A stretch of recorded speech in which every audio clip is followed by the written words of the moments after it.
Okay, we should be live. So, Shabbat Shalom, everybody, and welcome to the World Alliance of Qara'im Torah study. This is Parashat Toldot. Just give me a minute, and we shall start. So, let's see here. Let me just adjust the volume. I think the volume. Bruce, say something. Okay, it's good. I don't know. Like what? I don't know. Whatever you want. Okay, I'll tell you what, Bruce. I have to just do something for 1 second here. So I'll be online. But why don't you tell people about your tour to the United States, plug your book, whatever you want to tell the world. I'll be back. I'm here, but I'm going to be doing something for a moment. Okay. All right. Okay. So I went to the States for 5 weeks in the hope of promoting this book that I wrote, which was supposed to have been published before I left for the States. But there was some complications with a corrupt layout person who was holding my book hostage. Oh, you told me about this person. Yeah, that's another story. I don't want to bore people. Yeah. With negativism. Sure. But a piece of positivism was that a fellow that was in my Arabic class in the U.S. Army back in 1971, 72, has a book publishing company, and he redeemed the English, and he reworked a lot of it and made it publishable and put it up on Amazon. Oh. And so the book actually did come out, and I didn't think I was going to get a copy of it before I left the States to come back to Israel. But by a miracle,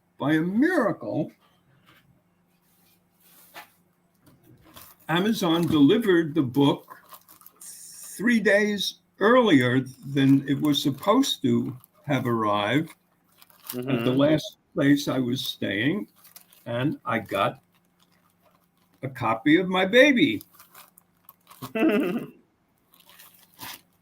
Excellent. Here it is. Hold on, I can't see it, but give me 1 second here. I'm going to look. I'll be there in a second. So go on. So tell us a little bit of, did you get a chance to do any talking? Any speaking while you were in class? Yeah. I did. I was invited to an Ephraimite get together for Sukkot. Where was that? This was in a place called Clay City, Kentucky. Clay City, Kentucky. Yeah, not a big town. But there are 2 of them in Kentucky. There are 2 clay cities in Kentucky. Each one of them not a big town. And it got me totally confused when I was coming back from a visit to Iowa. And the reason I went to Iowa was the same reason that I went at this particular time to the States. I have an Amish friend who invited me to his wedding. And I wouldn't miss that for the world. And so I traveled from Clay, Kentucky to Bloomfield, Iowa, traveling through Kentucky and Indiana and Illinois and Missouri and half of Iowa to get there. And got there for the wedding, which was remarkable because the Amish try and insulate themselves from the world. And there were 1,000 Amish guests at the wedding. They set up a huge tent with wooden stools inside, and the bride and groom were sitting at the back of the tent.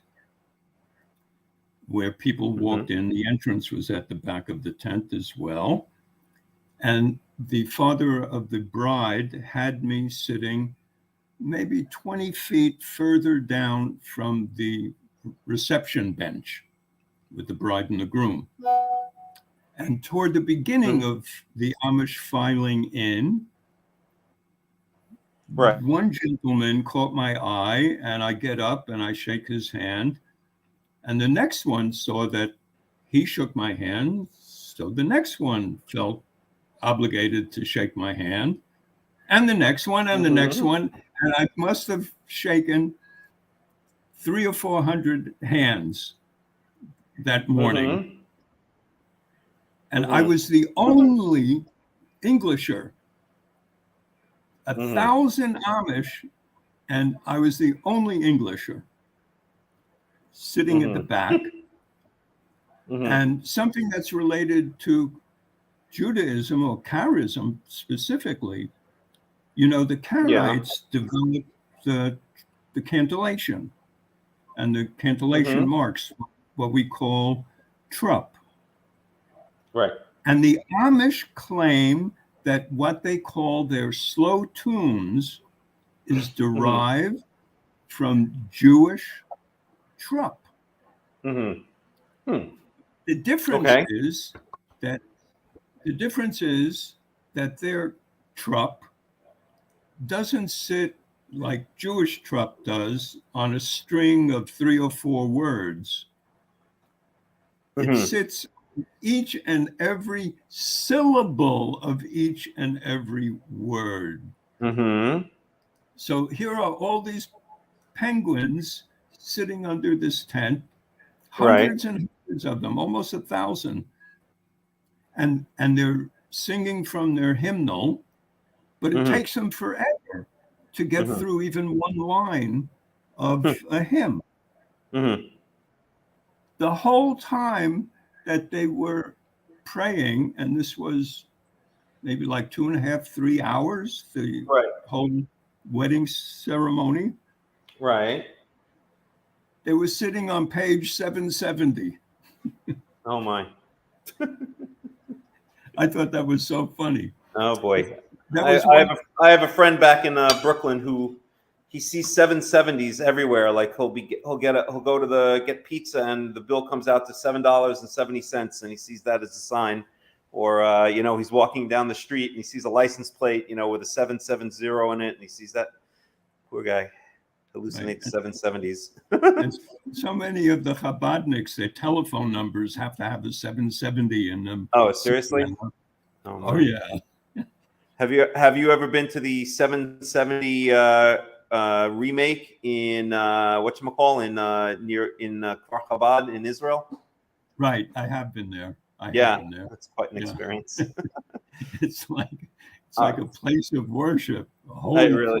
That's their Beit HaMikdash, but that's only to them. The irony and the craziness of Chabad, one could say the mental sickness of Chabad, is that for them the real Beit HaMikdash is in Brooklyn, New York, and the one in Israel is just a replica of their real Beit HaMikdash in Brooklyn, New York. So the building in Israel is the replica. The Brooklyn, New York one is the original. Now, if that isn't olam hafuch, if that isn't a topsy-turvy world, and just shows the rebelliousness and craziness of our nation, I don't know what does. I find it cute. Okay, so here I am at this Amish wedding. I'm the only Englisher there. Right. When they're filing in, and all of them shake my hand. Okay, now I'm sitting at the back of the tent when the proceedings begin. Right. And several times during the proceedings, they all turn around and they kneel down facing me. Okay. Oh boy, why? Because you were the Jew? Part of their prayer. To pray to the Jew? No. Okay. But it's another crazy irony. Oh my. Well, that must have been a nice ego boost. Yeah. So I wish that I had the presence of mind to turn on my video camera and just leave it in my sports jacket pocket. I've done that many a time. Because it was unbelievable. Sounds pretty interesting. All right, Bruce, I want to dig into the Parsha because it is getting late where you are as well. Okay, but just very quickly, so in a minute or less, tell us, so what is the story with your book? It's out now. Do you want to post a link? Do you want to tell everyone what it's called, where they can find it, and what your next steps are with the book? Okay. So it was renamed by... I'm sorry, your minute's up. All right, now we'll get into the... No, I'm just kidding. Go ahead. It was renamed by my friend who has his publishing company. Right. And you can see what he renamed it, Deceit of an Ally. What was it called before? It was called An Ally's Deceit. Oh, okay, Deceit of an Ally. I like that. Yeah. And there was a reason. He said for marketing reasons, he had all kinds of marketing reasons why it has to look like this and not the way I had it looking previously. Okay. He said the way I had it previously with different scenes from the Yom Kippur War, he says, looks too much like every other book about the Yom Kippur War. You don't want that. Right. You want something eye-catching. Right.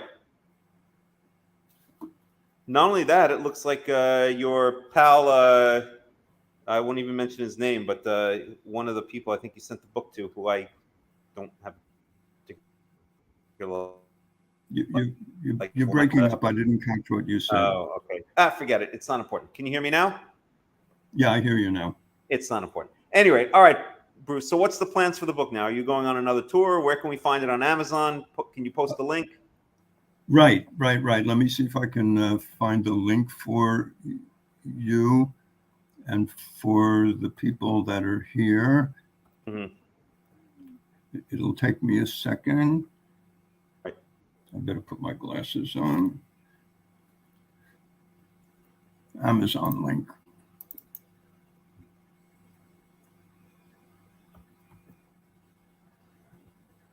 Okay. Where do I find where we are?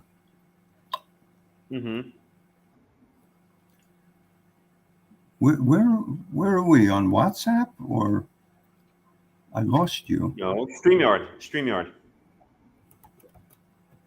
Okay. So now, how do I? But if you post it to WhatsApp, just post it to WhatsApp. I can grab it from there and put it into StreamYard. I think I did it.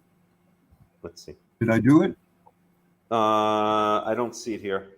Oh, wait a second. I think you might have put it in a private. Yeah, I got it. Okay, I'm gonna grab it and post it on the public chat. Hold on a second. I got it. It's okay. Deceit of an Ally by Bruce Brill. Now available on Amazon there you go. Posting. Super. All right. Awesome. I don't know where that came from. But okay, all righty. Okay. So yeah. So all right. So let's dig in with the Parsha. So we are in Parsha Toldot. Maybe because I didn't get to finish the last chapter of last week's Parsha, do you want to go back one chapter where where Avraham sends his servant to go find a wife for Isaac? Or do you want to dig right into the new Parsha? I'm prepared to dig right into the Parsha. New Parsha it is. Okay, so we're in Genesis 25. I'm going to share the screen.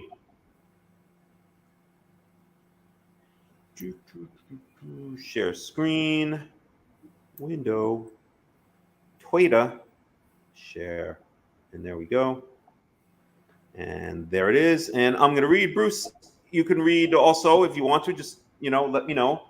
And I've been trying to work very hard on, well, nobody knows exactly how biblical Hebrew sounded, but they have a certain idea. So I've been trying to work on that. So I'm going to try to give it my best biblical Hebrew. And one of the things I've been working on lately, which we completely, one of the problems with modern Hebrew is that so many different phonemes, like different sounds, are merged together when they, or different letters will represent the same phoneme, the same sound, when they really should be representing different sounds. Like the classic example is an aleph, which would be an ah sound, and an ayin, which should be ayin, should be guttural.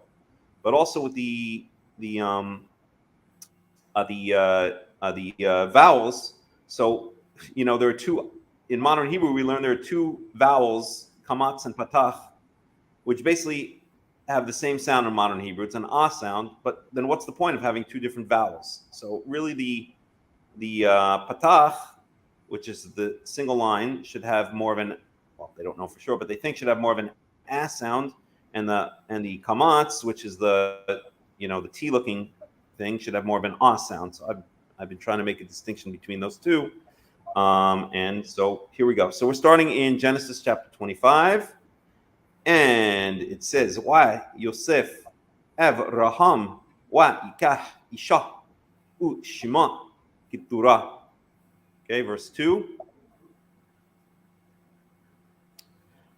Wa teled lo et Zimran wa et Yokshon wa et Midon wa et Midian wa et Ishbak wa et Shuah.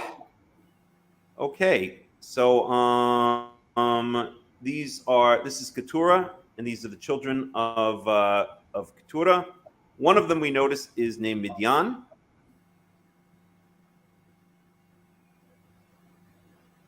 So we can ask ourselves if this is the same Midian that is mentioned later in Exodus, right? That Moshe, when he runs away from Egypt and flees to Midian, is he fleeing to Midian, who's one of the sons of Keturah? Okay, so if we look here, according to the BDB, son of Abraham and Keturah, an Arabian tribe. Okay, so what's the first place that, let's see, that the Midianites appear? They appear apparently in, it looks like Genesis 36. So let's take a look at that for a second.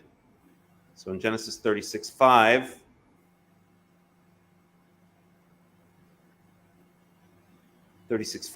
so it says,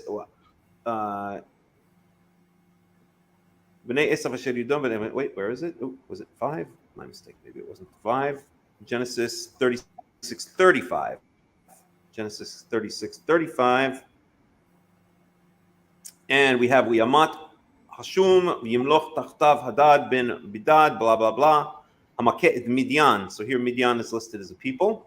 Okay, Bisadeh Moav, in the fields of Moab, etc. Okay, so it would seem here that Midian, that this is the same Midian, right? We don't have another identity for Midian.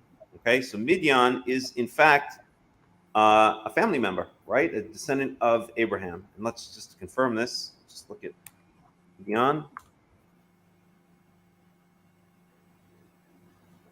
Okay, so here in Wikipedia, so Midian, etc., is a geographical place mentioned in the Hebrew Bible and the Quran. We can skip ahead. The Midianites were the descendants of Midian, who was the son of Abraham and his wife Keturah. Okay, so that is that. So it would seem from what we're seeing here that that's the same Midian, right? That is later mentioned when Moshe runs away from Egypt to the Midianites, that he's actually running away to the descendants of Abraham and Keturah. Okay, Bruce, anything you want to add? If you do, just chime in. No, good observation. Okay. So we've read that one already. So we're in verse 3, and we have more of the begots of Avraham and Keturah. So let's see what we have here. Yokshon Yalad et Shiva wa et Didan uvnei Didan hayu Ashurim Ulitushim, Umim. So Ashurim, question if that's the same as the Assyrians. Let's see what we can dig up about that. I don't think so. Yeah, so it doesn't seem to be related to the Ashurim, the Assyrians. It's just a similar name. Okay, so let's move on. Verse 4. Uvnei Midian Ifa wa Aifer wa Hanoch wa Avida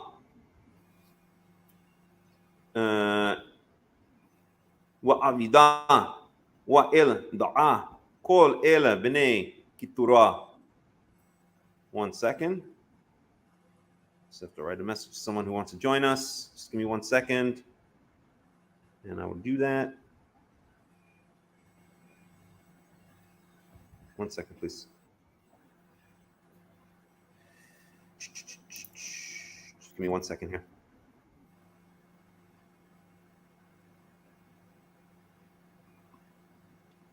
One second.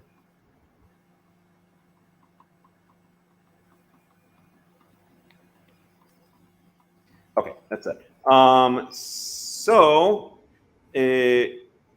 So these are the sons of Keturah. Okay, verse 5. Wa yiten Avraham et kol asher lo la Yitzhak. Okay, so give everything he had to Yitzhak. Ulivnei hapi la'rshim asher le Avraham natan Avraham metanot wa yash lahem me'al Yitzhak bino bi'odenu hai kedma el eretz kedem. Okay, so basically Yitzhak gave all of his inheritance. Abraham gave all of his inheritance to Yitzhak, and the sons of the it says the pilagshim. It says the concubines. Okay, but we don't see anything about concubines here, unless it's the only concubine we know of here is Keturah, right? Unless it's talking about different concubines, or unless it's talking about Keturah and Hagar, right? So remember Hagar from way back when, right? So maybe Hapilakshim here refers to Keturah and Hagar, or maybe there were some other concubines. Pilakshim means concubines that are not mentioned. Oh, let's try to get a little commentary on that. We'll go to our usual Robert Alter and see what he has to say about this. So we are in Genesis 25. Let me blow this up a little bit. Genesis 25. And into the sons of Avram's concubines. So there is the plural form may imply that Keturah's status, like Hagar's, was that of a concubine, right? So here Robert Alter seems to be saying that the concubines mean Hagar and Keturah. So what is a concubine anyway, right? A concubine is kind of like a secondary wife, or like a demoted. Not demoted necessarily, but not full status as a wife. Somewhere more between a wife and a servant, you could say, right? A servant girl in a certain sense, right? So a concubine is a lower status wife, right? So we see one of the things in the Torah is that everything has a hierarchy, right? Everything has a hierarchy. Everyone knows their place within society, which is a good thing if you ask me. Not like today where we try to just make everything flat and nobody knows where they stand. So nobody really stands anywhere. There, everyone knew their status. It was almost like an army or something like that. So a concubine is a second class or a lower level wife, right? Okay, at any rate, so he gave sons of the concubines gifts, whatever that means, and sent them to the east, to the land of the east, Eretz Kadem, okay? And so this is where we get the stupid idea that I've heard often repeated in rabbinical yeshivas and by many supposedly smart rabbis, that the Chinese people and all those that look like them are the descendants of Abraham and Hagar, because apparently, according to these people, anyone who lives in the East is a descendant of Abraham and I'm sorry, I said Hagar, I meant Keturah. They also say, I've also heard this a million times in yeshiva, another stupid point with no basis whatsoever or no proof whatsoever, that this is why the Oriental peoples have a lot of wisdom, because they were given these gifts. And what were the gifts? The gifts were wisdom. Since it says in the previous verse that Abraham gave everything to Yitzhak, so what gifts could he possibly give to everyone else if Yitzhak was already given anything? So the gift was wisdom. And of course, this is just over literalization of the Torah, one of the things that the rabbis love to do and are experts in. And of course, like any people who are not self-aware, they project upon the Karaites and say the Karaites over literalize, where that is absolutely, well, sometimes unfortunately this is the truth when we're speaking about the Egyptian Karaites. But if you're a normal Karaite who looks at the text clearly, then you're not going to be over literalizing. So we have the rabbis calling the kettle black. Okay. Yes, the Philippines, a land of endless wisdom. I've spoken to many Filipinos, mostly on when I'm trying to get like something repaired or returned at Amazon or Walmart, and I don't know, I couldn't really judge their wisdom from the phone calls. Okay, anybody want to say anything? Any comments? Any ideas?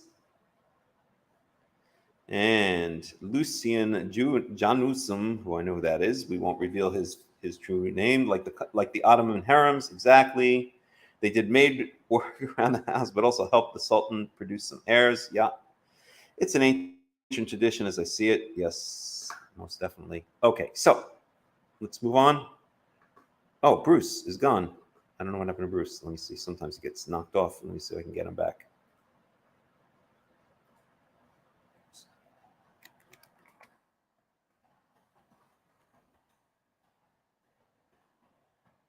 One second.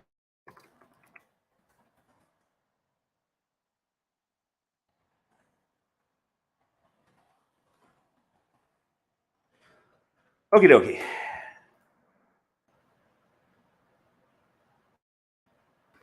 Alrighty then. So let's go on.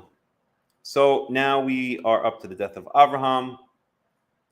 We are in verse 7, Genesis 25, verse 7.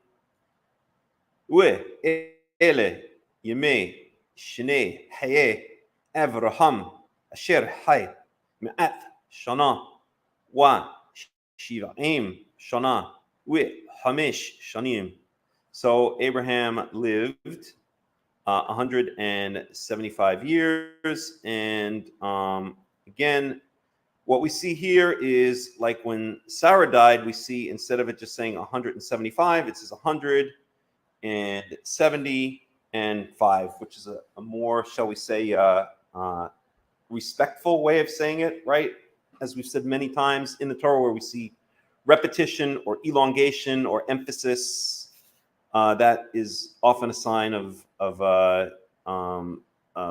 respect, or it's often a sign of pointing something out specifically. So it doesn't just say, let's say, shivim v'chamesh or shivim v'chamesh mea or something like that. It draws it out. Of course, the rabbis will give some, stupid midrash about how, I don't know. I think in the case of Sarah, we read the midrash last week. Let's look at that for 1 second.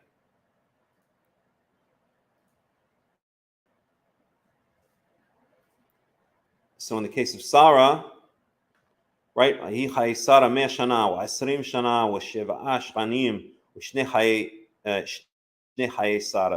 we read some, I think it was a commentary by Rashi, or maybe it was a midrash or something like that, that that Sarah was as wise at the age of 100 as she was I can't remember, wise at the age of 70 as she would have been at 100 or something like that. At any rate, they make some midrash about it. I can't remember exactly the details now, which is very nice and cute, but that's not the reason that we have these numbers drawn out, right? It's kind of a honorary way of showing the importance and honoring Sarah in this case, and in our case, Abraham. Repetition, elongation in the Torah represent usually, almost always, emphasis. Okay, so Abraham lived to 175 years. Okay, let's see if we have any commentary here, or if anybody else wants to add commentary. Please do. Let's see what's going on with Bruce. I don't know where Bruce went. Sometimes he has technical problems. So, all right. Concubines, seated with years. That's it. No, nothing here. Oh, just for fun, let's go into Rashi to see how not to interpret the Torah. And then we can go into one of my favorite commentators, Ibn Ezra, to see how to interpret the Torah. So this is Genesis. What do we have? Genesis, where were we? Huh? I'm confused. I messed something up here. 1 second.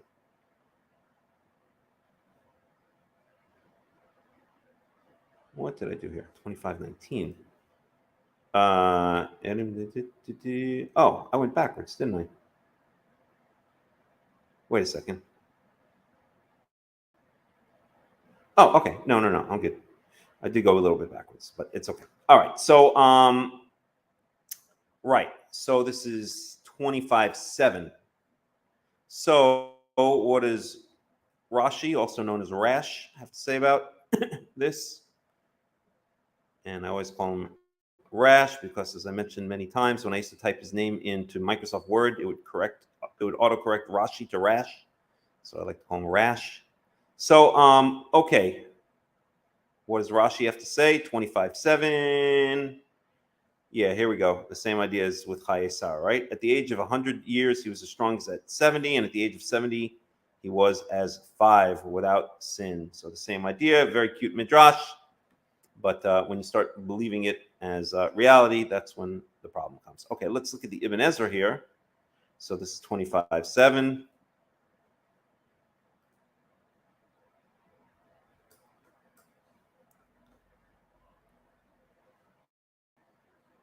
And there's no commentary on it.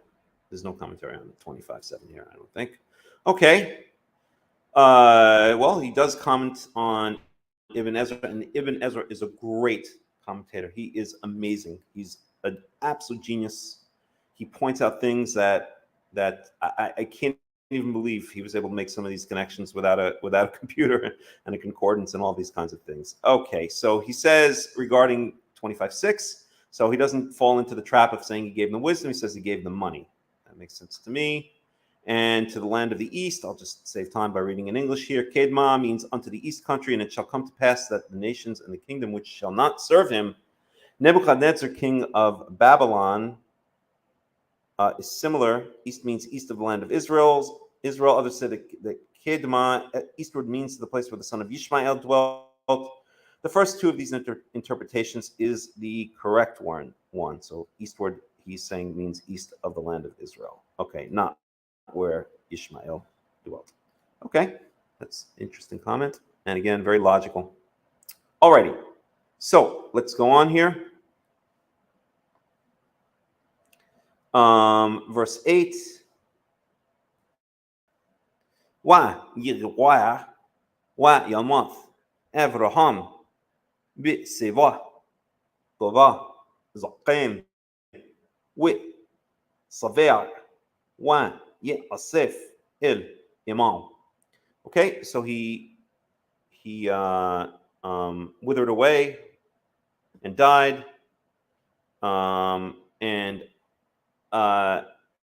Beseva Tova, in a good old age, Zakain, old, with Savea, and satisfied. How do they translate here? Contented.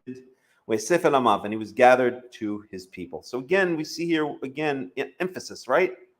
Avraham b'seva tova, zaken with Okay, so 3 ways to describe the state he was in at the end of his life, right? Seva tova, good, ripe old age, old and contented, right? So again, we see here the emphasis or the repetition. Wa ye'asef elamav, and he was gathered to his people. Again, this phrase to me is one of the hints. The Torah never really discusses an afterlife directly. It always kind of hints at it, but never discusses it directly. And here we see one of the big hints, gathered to his people. What could that possibly mean? Okay, gathered to his people. Well, I mean, you could take a super rational approach towards this and say that it just means he was, buried with his family. But that's not entirely true, right? He's buried with Sarah, but he's not buried with any of the rest of his family, which are all back, except for his descendants, which are all back in Haran, as we know, because that's where Yitzhak was sent back to find, not Yitzhak, but Yitzhak's servant was sent back to find Rivka.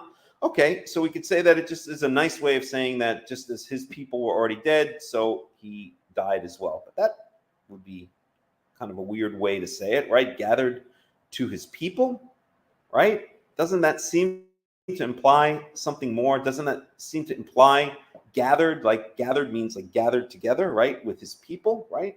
So this is kind of a hint that there is an afterlife, or there's some kind of semblance of consciousness in an afterlife. And we see that here, right? So gathered to his people, in my opinion, could really only mean that his soul was, reunited with his deceased relatives, who in this case would include Sarah and I guess more distant relatives. Okay, gathered to his people. If anyone has another explanation for gathered to his people, please let me know. Let's see what some of the explanations might say. Sated with years. Okay, so Robert Alter points out the Masoretic text has only sated, but the Syriac, Samaritan, and Septuagint versions, as well as some manuscripts, say sated with years. Okay, and then it goes on. Okay, Ibn Ezra, what does he have to say about this? We'll just skip ahead a little bit. It was gathered to his people. Okay, so there we go.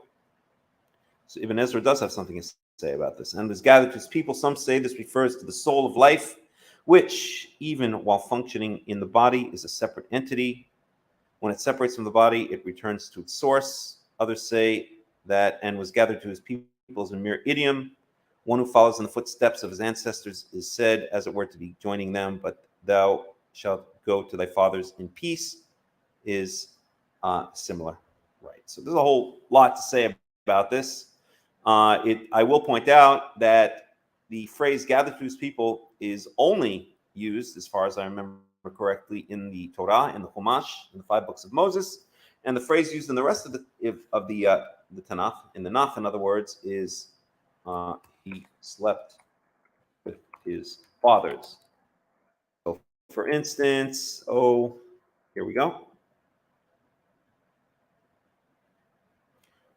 Okay, 1 Kings 11:43.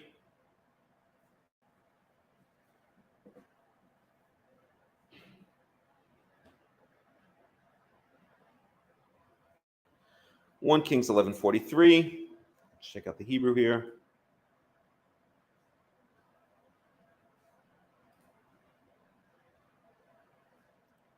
(11:43). Okay, so it's the death of Solomon. Wa'ishkav Shlomo im avotao. Okay, and he slept with his fathers. So that also, or lay down with his fathers. Okay, so again, I guess you could say that this means yishkav just means the lying down of the body. Actually, it says, I'm pretty sure it doesn't say yishkav in a couple of places. This is wa'ishan. Let's find another one.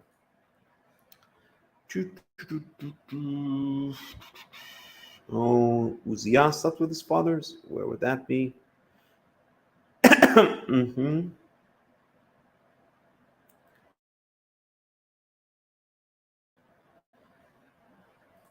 Kings 1, 14:20. Oops. All right, let's check that one out very quickly. 1 Kings 14:20.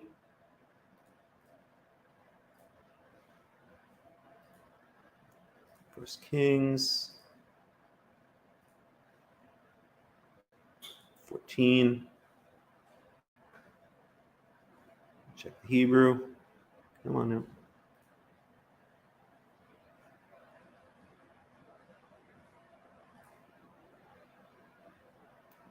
First Kings 14:20. No, it's Yishkav im avotav. Okay, I remember this to be a Shan im avotav, but maybe it always says Yishkav im avotav. At any rate, I'm gonna post a link. Oh, here's Ariella. Hi, Ariella and Ben. How are you? Hi, we're both doing good. Good. When's the big move? When's the big move back to Israel? Around 1st of January, hopefully. Wow. Do you guys already have a place picked out, or?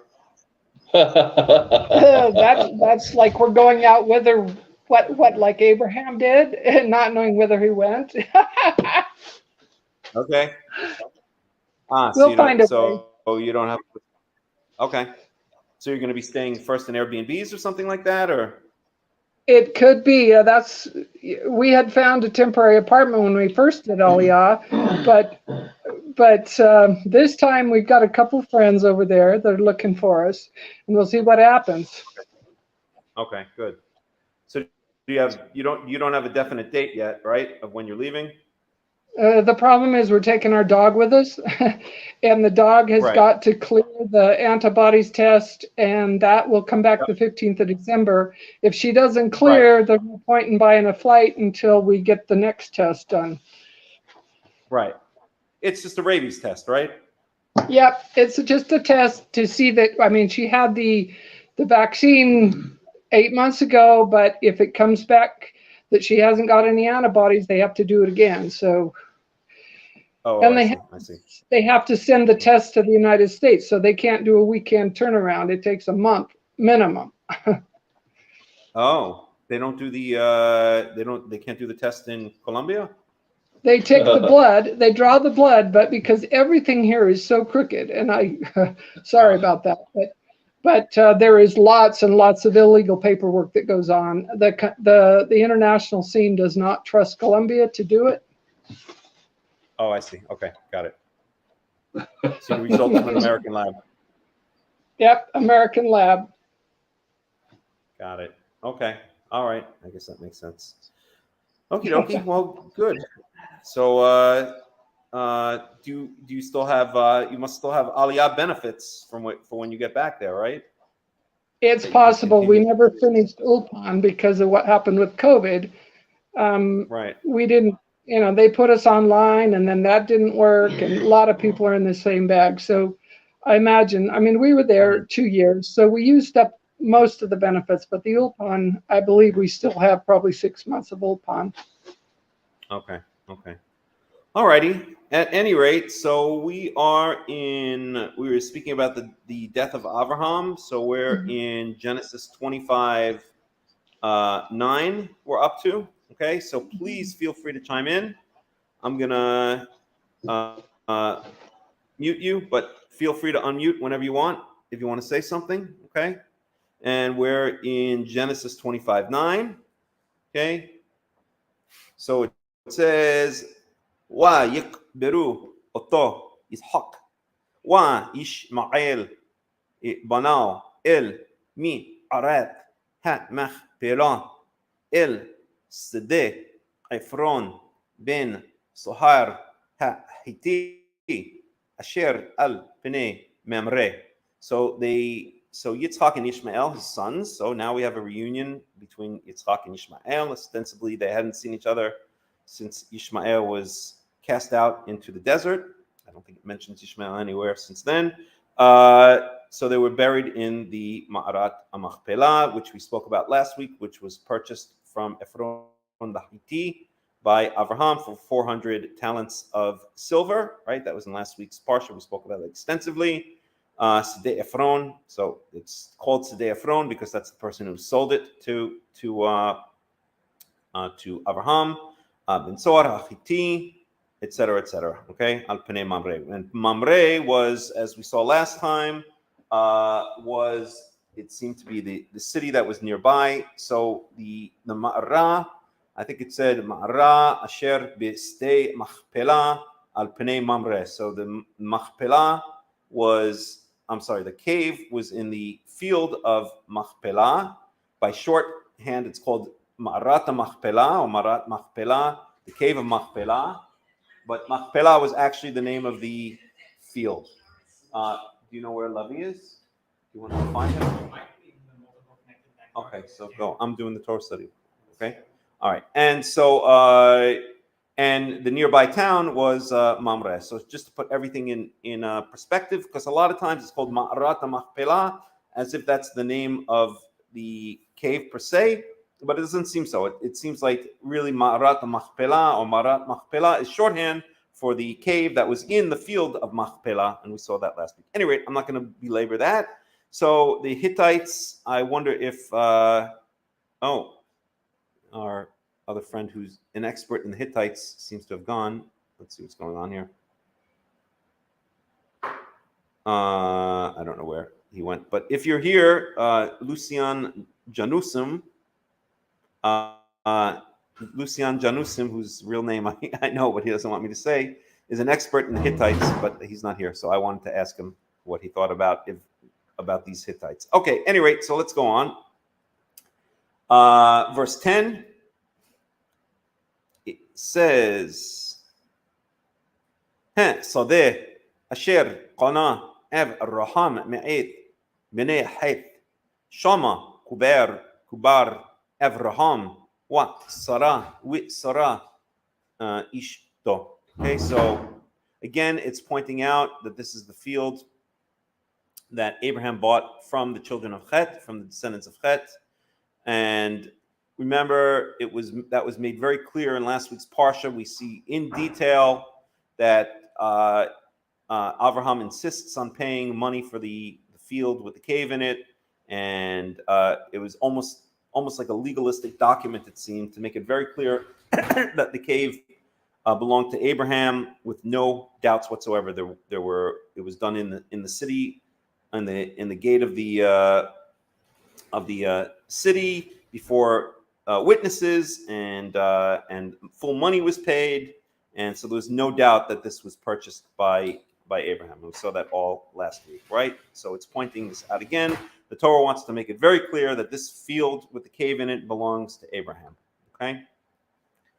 All right, verse 11.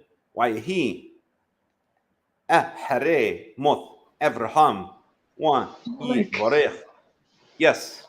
I was just going to comment. I'm in agreement, but the whole deal of him nailing that down, he knew the mentality of those people in that area, the Canaanites, the Hittites, whoever they were. And later we see what happens to Isaac, Yitzhak, who seems a bit dumbed down when it comes to discernment a lot of times. I mean, I believe that's why he was told not to go to Egypt. And he digs the well time after time. And of course, we're going to come to this in this parsha, but why didn't he fight for him? But in the case of Abraham, he already had been burned quite a bit, and he knew that if he didn't make a legal document, that thing would be taken away from him, just like the wells later were taken away from Yitzhak. Sure. I mean, we know what these people are like, right? If they're into idol worship, then they're into every other vice, including murdering, raping, stealing, sexual deviancy, God knows what else. You know, as I always like to say, societies never fall apart just on one plane. It's always multifaceted. When a society goes south, it goes south on every level possible, and you always see the same repetition. It's always going to be idol worship and stealing and murder and spilling of innocent blood and sexual deviancy, etc., etc. So yes, I agree with you. He definitely knew that he was in the Arab shuk when he made this deal. Okay. Why he Ahremot Avraham? Why Yivarech Elohim et Yishak? Did you find Lavi? No. Okay. You know why Yeshev Yishak im be'er lahai roi. Okay, so after the death of Abraham, God blessed Yitzhak, his son, and Yitzhak went to dwell in Be'er Lahai Roi. So, okay, let's get an idea of where this place might be. So this is verse 11. So we don't have anything here. What does Ibn Ezra have to say? Nothing. Nothing there, okay? So we don't know where this place is. We could take a look. It's one of the things to mention is that it starts with the name Be'er, right, which means a well. And we know that just like Abraham had trouble with wells, and Yitzhak also is going to have trouble with wells. So it would seem that this is one of these wells that was dug, right? Because Be'er Lahai Roi means the well of I guess the life of my seer or something like that. Let's see if we can get any information on this place. Be'er Lahai Roi.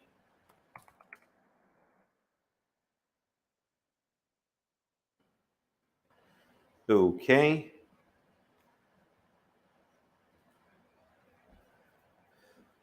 Oops.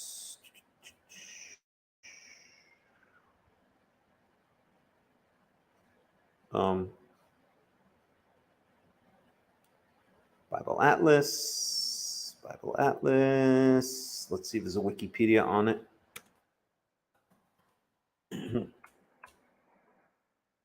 Wells in the Bible.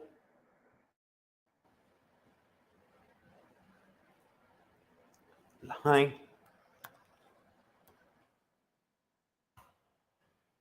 Okay.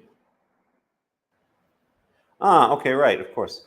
So all springs, wells, and fountains were landmarks in the topography of Israel. Abraham dug wells near Gerar. Jesus?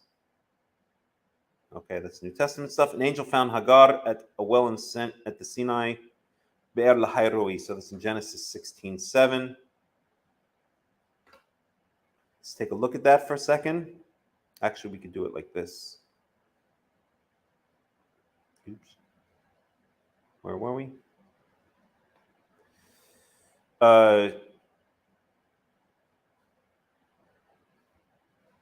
Be'er Lahai Roi. Let me grab this word.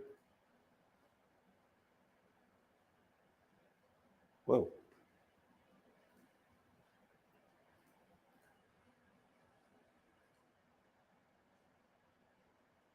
Okay, so it's not coming up. We could do it this way, Be'er. Oh, that's weird. Strange. It was working just a second ago. One more time. Okay. So why is this not working? Okay, now it's not working. I don't know why. Strange. Maybe there's a little error there. Sometimes that happens. Okay. So it's mentioned that it's also in Genesis 16:7. Let's take a look at Genesis 16:7. Genesis 16:7. So this is when Hagar and Ishmael get kicked out. Okay.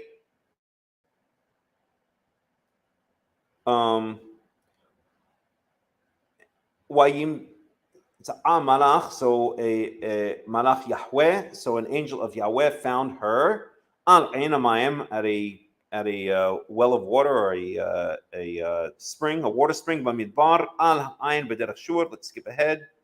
Ana tefchi v'tomer this 1 second. V'yomer la Malach neshuvi el kuretek.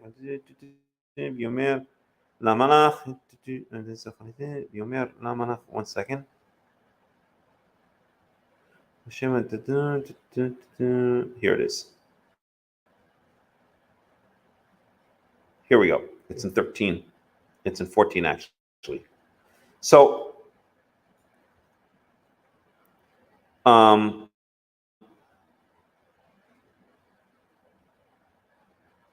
ותקרא השם יחווה הדובר אליה, אתה אל ראי כי אמרה חכם הלום ראיתי אחרי רועי, one second here, ויאמר לה המלאך, יהוה הנך הרב ילד בן בקרת שם ישמעאל, כי שמע. So this is before, I'm sorry, I made a mistake. This is when first, you found Levi? No. Okay. This is first when Ishmael, when Hagar goes away and then she comes back. Okay. At any rate, verse 14, Al ken kara be'er lahai ro'i, hine ben Kadesh uben Bared. So here we have an explanation of this place. So this was the place, just to get in context here. One second. Right. So this is the place where God appears to Hagar and tells her she's going to have a son and that the son should be named Ishmael. Okay, so this is the same place. All right. Let's go back here.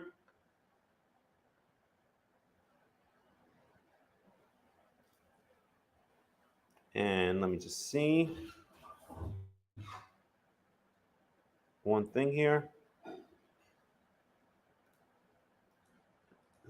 Hi, let's see if it picks it up here. No, it's not for some reason. Okay, I don't know. Alrighty, so that's that. All right. Okay, and then in verse 12 we get into the descendants of Ishmael. So verse 12. Ele Toldot Ishmael ben Avraham asher yalda Hagar ha-mitzrit shivhat Sarah le-Avraham. So these are the descendants of Ishmael. Drink something.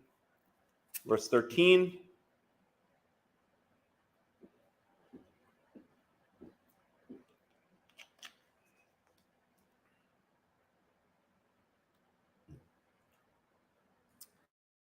ואלה שמות בני ישמעאל בשמותם לתולדותם בכור ישמעאל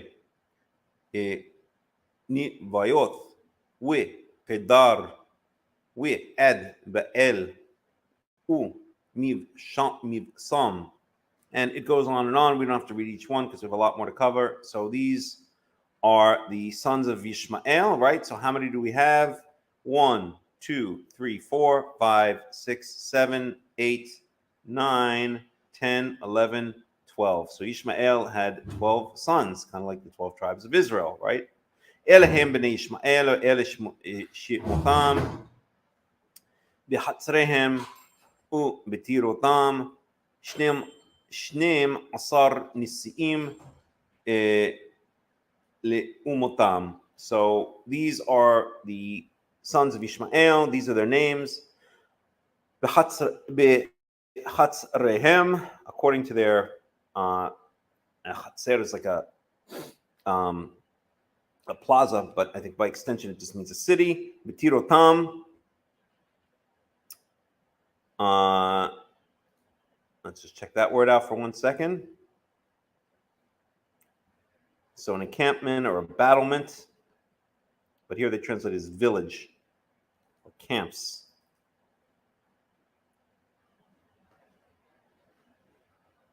Okay. In modern Hebrew, tira is a castle. So battlement or encampment, okay. Settlements, they translate it as here. Shneim asar nisi'im, so 12 l'umotam, according to their people or their nations, okay, or their tribes, one could say. All right, so those are the descendants of Ishmael. Verse 17. وَأَلَ شَنَيْ حَيَيْ إِشْمَعَيْل مَئَتْ شَنَا وَشَلُوشِيم شَنَا وَشَبْعَ شَنِيم وَيَمَث وَيَأْسَفْ el Amal. Okay, so again, we have what's interesting here is that even with Ishmael, so we had this whole big thing about how when the years of Sarah or the years of Abraham were were spoken about in this long form, right? 100 years and 30 years and 7 years. Okay, it kind of showed how great they were. Well, we have the same thing right here for Yishmael, which is who is not exactly a lovable figure in the Torah, which again goes to prove that that this idea that we said before, or that the rabbis said before, and we saw what Rashi had to say about it, right? In the case of Avraham, that he was as strong at the age of 100 as he was at 70, and he was innocent at the age of 70 as he was at 5, and that's why it says 100 years and 70 years and 5 years. So the rabbis add all kinds of strange midrashim onto this idea. But we see that even for someone who is not a very lovable character like Ishmael, we still have this long form of the numbers, right? It doesn't say 175; it says 100 years and 30 years and 7 years, 137 years, right? But it does it in this long form. And again, this is just a way of, shall we say, honoring the person at the end of his life or drawing attention to him. After all, he was the son of Avraham, and he wasn't a great figure, but he wasn't an absolutely horrible figure, right? There are some far more villains in the Torah than Ishmael, and so he's given honor or emphasis by having the numbers laid out in this kind of long form. Okay. Any comments? Ben, Ariella?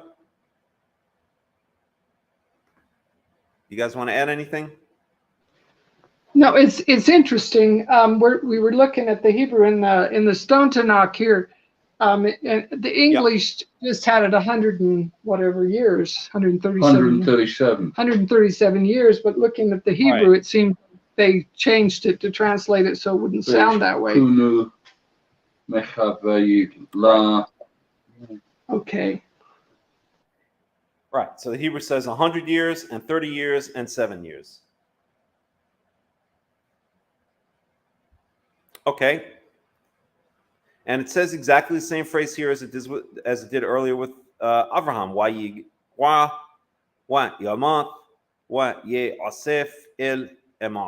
And he withered away and died and was gathered to his people.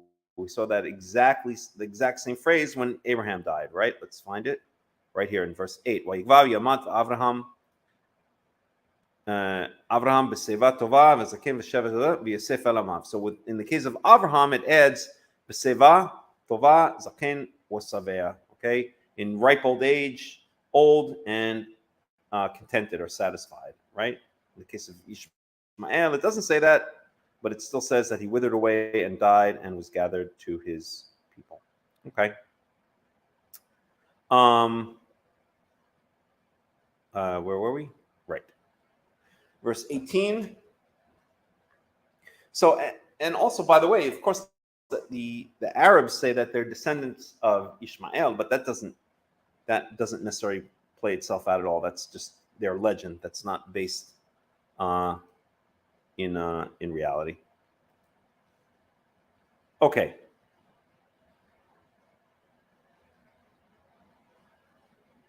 Verse 18. Oops. Let's try this again. No, let's try this one more time. Verse 18. Wa ish genu me ha'wila ad shur asher al pnei mitzrayim bo ha ashura al pnei kol how nafal. So he dwelt from Havilah. Havilah, you may remember, is mentioned. Let's find the exact verse. Oops. Oh, darn. Did I just close? Nothing. We're good. Okay. So Havilah is mentioned in Genesis 2:11, among other places, but maybe most. Can I interrupt a sec? Yeah. Sorry, I was just interested here. They dwelt from Havilah to Shur, which is what we were talking about, which is near Egypt.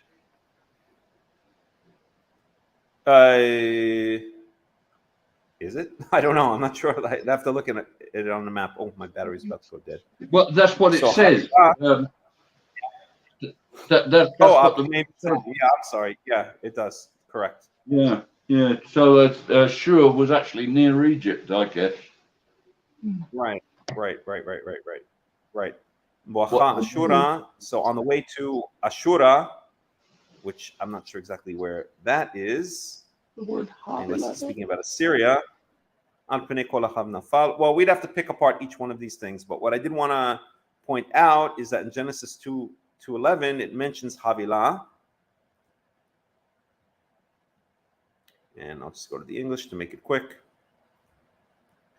So in Genesis 2:11, we have a river watering the garden flowed from Eden. From there, it was separated into 4 headwaters. The name of the first is the Pishon.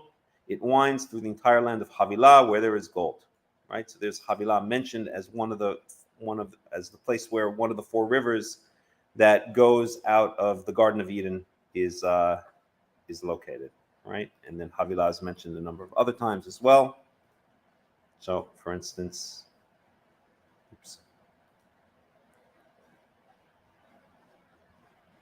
Genesis 10:7.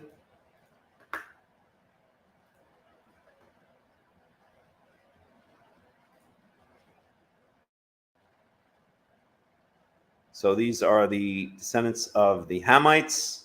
Uvnei Kush, Sabab, Havilah. Okay, so it's the same word there. And we can assume that that's the people that settled in that land. That's where the land gets its name from. Okay, give me 1 second. I'm going to be right back. I just have to grab my charger so that the battery doesn't die. I'll be right back. So just hang on.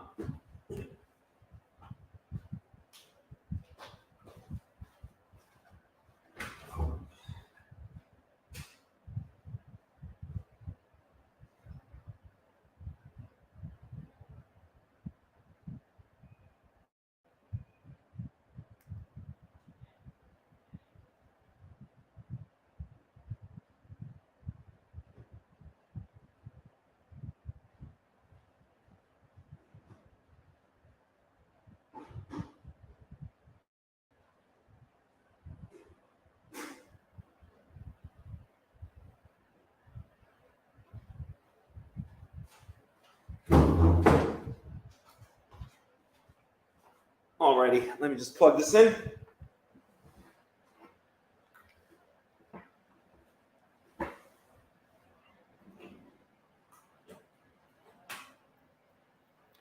Race against time. What do I have? 7% left on the computer. 1 second here.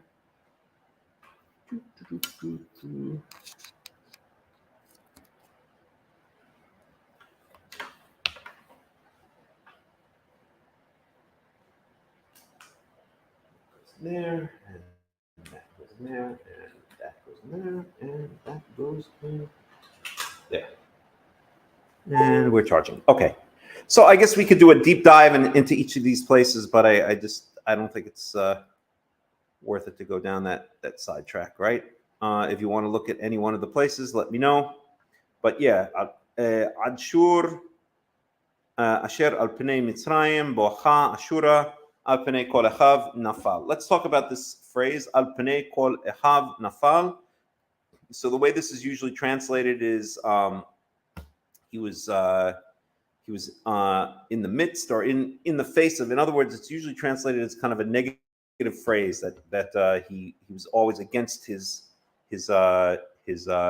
brothers, right? So literally, upon the face of all his brothers, he dwelt or fell, literally. Okay, so let's get some commentary on this phrase. We can start with good old Robert Alter here. So this is Genesis 25:18.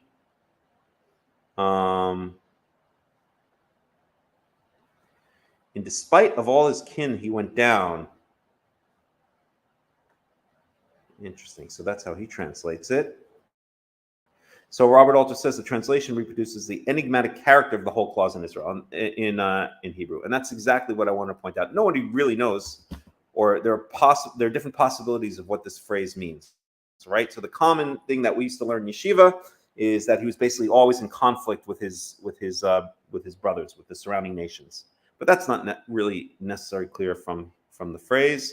So, in spite of all his kin, repeats exactly the words of Ishmael's blessing in 1612. And so the ambiguous he here may also be Ishmael, who is mentioned in the previous verse, but some construe the initial preposition of the clause as alongside or in the face of. The verb is equally opaque. Its most common meaning is to fall. Some imagined it has a military meaning here, to attack or raid. Others have construed it as a reference to the falling of the inheritance. Okay. So the blessing in 1612. Let's take a look at 1612 for a second.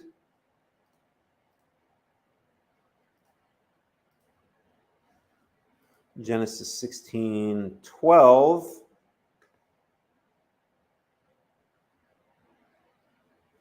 Right. Okay. So this is okay. So this is when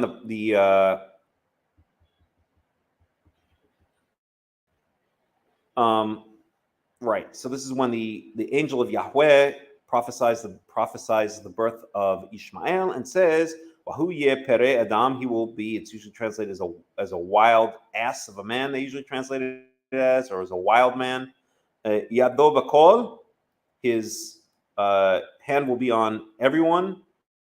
Wayad kolbo, and everyone's hand will be on him. Wa'al. Oops. Press that by mistake. Wa'al pene kol ehav yishkon, and upon the face of all his brothers he shall dwell.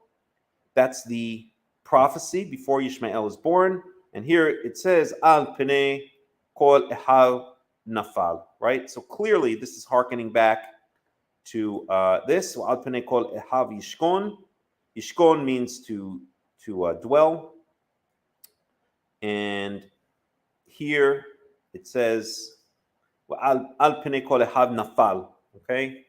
Upon all his brothers he fell. So obviously we could see by comparing these two that the word nafal here is basically in parallel to the word yishkon. So it just means to dwell or to live, right?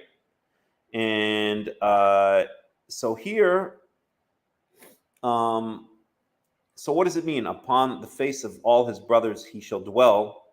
Well, I guess you could say that maybe there is justification to say that it means that he's in conflict with all his brothers, because the rest of the blessing here is not, or the rest of the prophecy here is kind of implies, right? So it says he'll be a pere Adam, a wild man, okay, right here.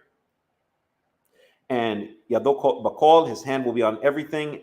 His hand will be against everything, or his hand will be against everyone, and everyone will be against him.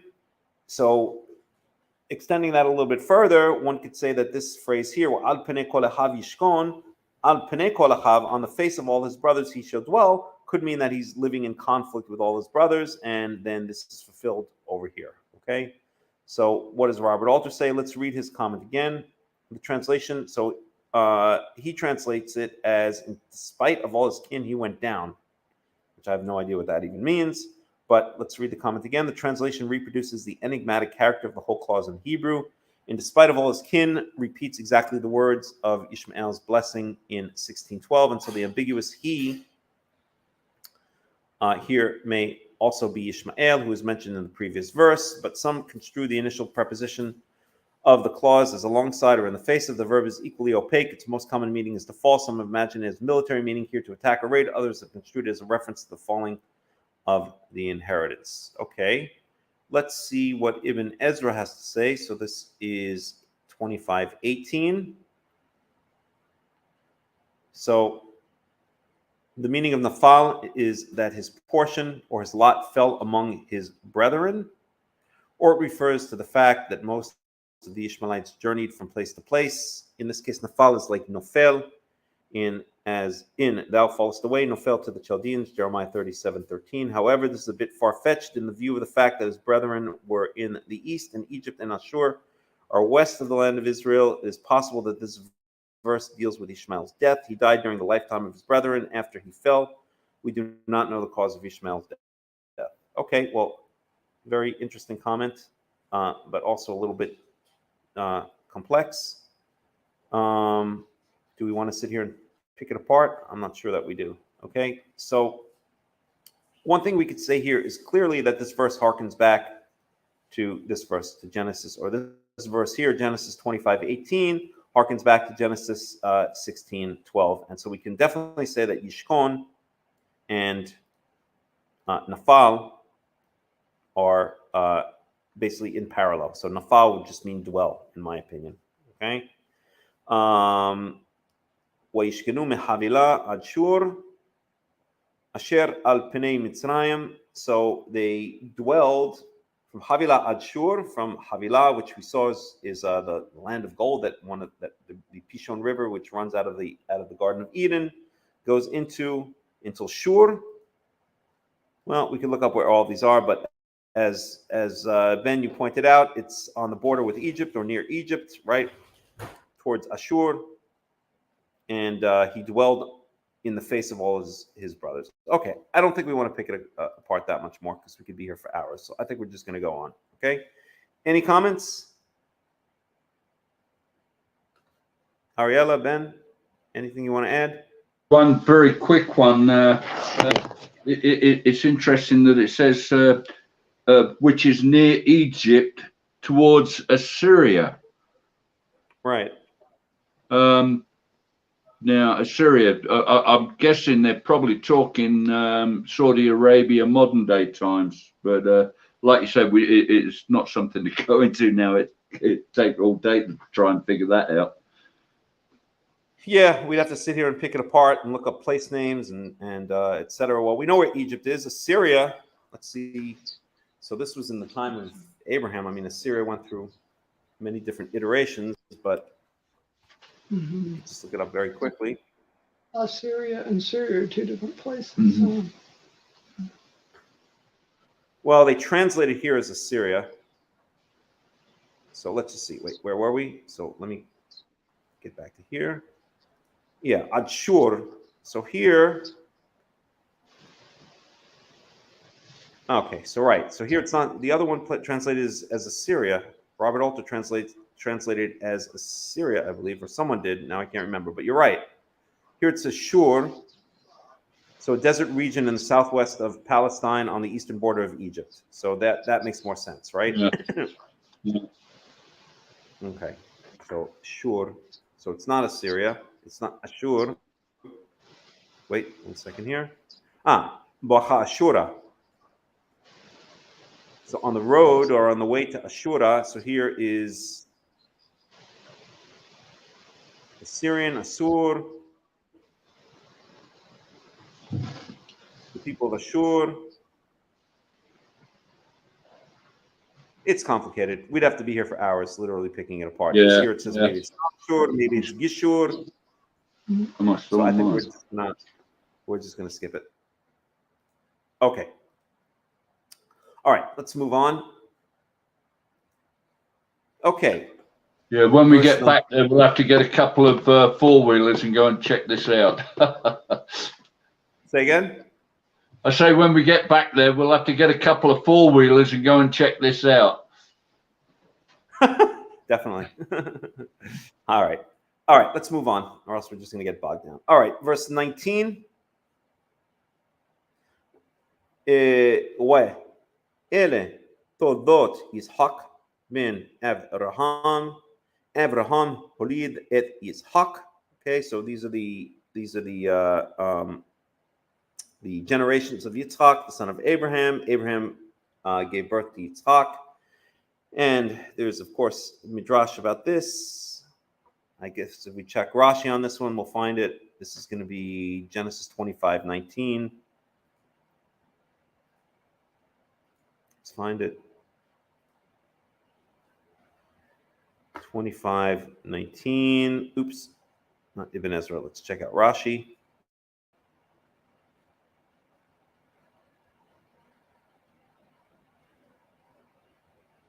Oops, back one more. Rashi, Genesis 25. Oops, I did that wrong. Genesis 25:19. And of course, so here's what we learned in yeshiva. Just because scripture wrote, so Abraham begot Isaac, just because scripture wrote Isaac, son of Abraham, it felt compelled to say Abraham begot Isaac, because the cynics of the time said Sarah became with child of Hakham Melech. See how many years she lived with Abraham without becoming with child. What did the Holy One, blessed be he, do? He shaped Yitzhak's facial features exactly similar to those of Abraham's, so that everyone had to admit that Abraham begot Isaac. This is what is stated here, that Isaac was the son of Abraham, for there's evidence that Abraham begot Isaac, blah, blah, blah, blah. Let's see what Ibn Ezra says on that. So again, that was 25:19. Ibn Ezra, Genesis 25:19.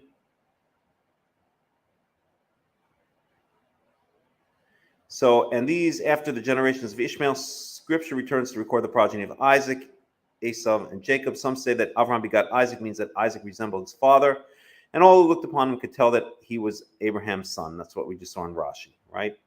Baba Metzia 87a and Rashi. Others say that Holid begot means raised and brought up, as in were born upon Joseph's knees. This interpretation is substantiated by, and he sent them away from Isaac, his son. Okay.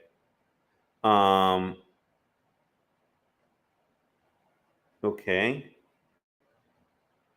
All right. So basically, Ibn Ezra is quoting Rashi, who's quoting the Midrash, which is quoting the Talmud, and then he's giving an other explanation, which is a little bit more logical.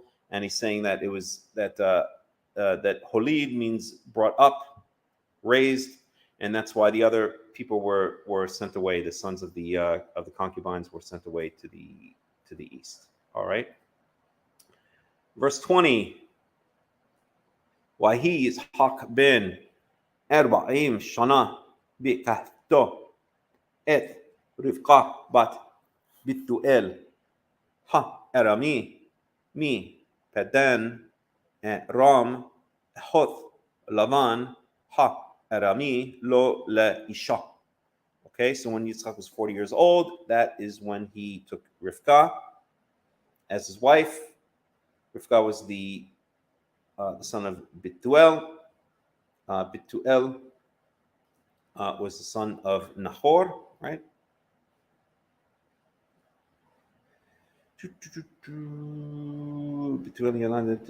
Rivka.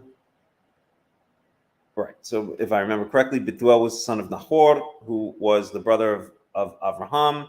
So Yitzhak was the son of Avraham. So that means that Yitzhak and Bituel were cousins, which means that if I'm doing this right, Rivka was Yitzhak's first cousin once removed. I hope I've gotten that right. Let's just take a look very quickly. Abraham family tree. So here we have it. Okay, so yes. So Terach was the father to Nahor and Abraham. Abraham was the father of Yitzhak. Nahor gave birth to Bituel. So Bituel, this is kind of a confusing one, but okay. Bituel, Haran, Milka, these are the marriages. Okay, got it. So Bituel gave birth to Rivka. So Bituel and Yitzhak are first cousins, and Rivka is therefore Isaac's first cousin once removed, which I guess is a little bit more than, remember in the case of Avraham and Sarah, it says, Avraham says that Sarah is actually his sister, right? That they have a common mother, but not a common father. So close relations were definitely very common back then. Okay. So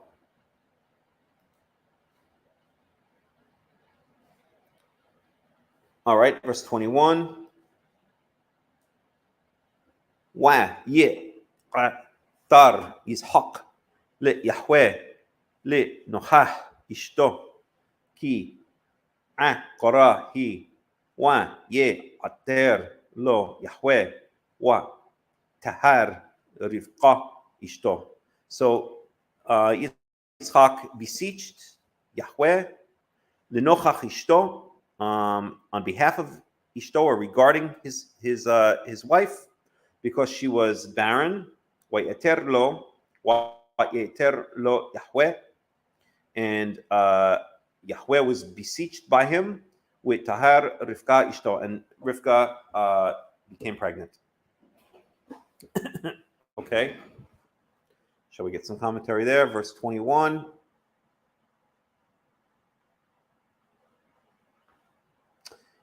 So first of all, let's get a translation. Let me do it this way. So this is page 311. 1 second here.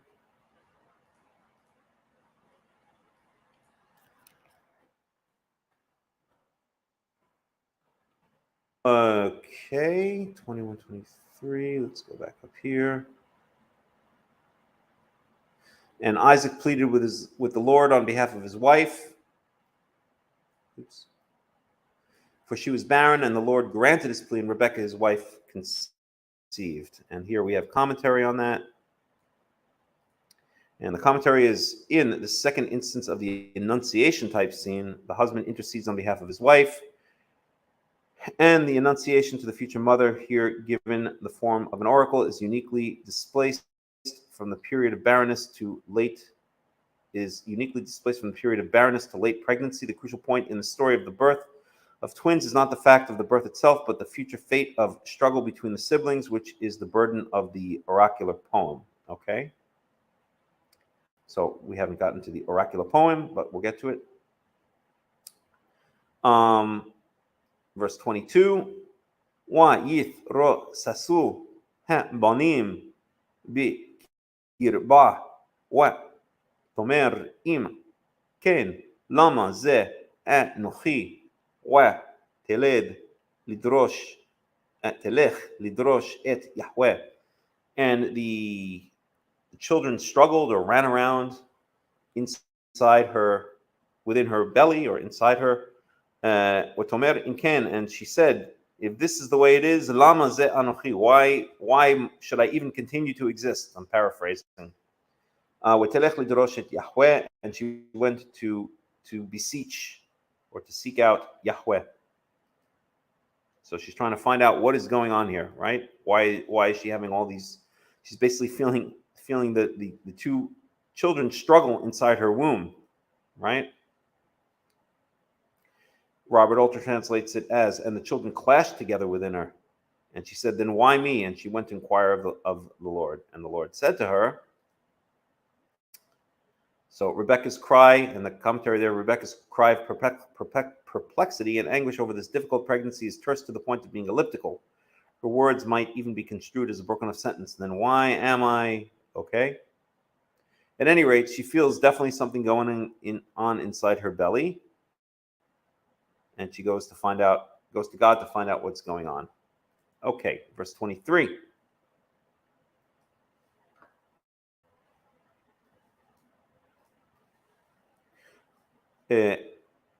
Why yomer Yahweh la shne goyim bevit nech ushne leumim mi me'aech yiparedu u le'om mil'om ye'emas Rav Ya'avod Sa'ir. So then she gets the answer. So God spoke to her, right? So she is a prophetess officially. Rivka is here a prophetess, right? God is speaking to her and said, there are two peoples within your belly, and two, Leumim is a kind of a different one to translate. Also, peoples are here. They translate, let's see, Goyim, they translate as nations, and Leumim, they translate as peoples. Okay. And two peoples or two nations will separate out of your loins. Le'um mi le'um ye'amatz. And one will, or from one nation will struggle with the other nation, and the elder one will serve the younger one. Okay, let's just get a translation on that one. People over people shall prevail, the elder, the younger slave. That's an interesting translation. Let's take a look at the Hebrew again. Okay, right? That is literally what it says. People over people shall struggle. Rav ya'avod sa'ir. Okay. So he translates this as a noun, shall be the slave, but no, it's really a verb. Okay. It's an interesting translation. I think he's trying to just be poetic here. The elder, the younger slave. Okay, but it basically says the elder, Varav ya'avod sa'ir, and the younger shall serve the older one.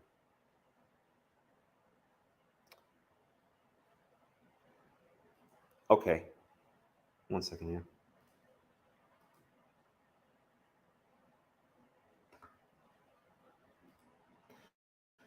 Okay, all right. Any comments? Ariella, Ben, anything you want to add here?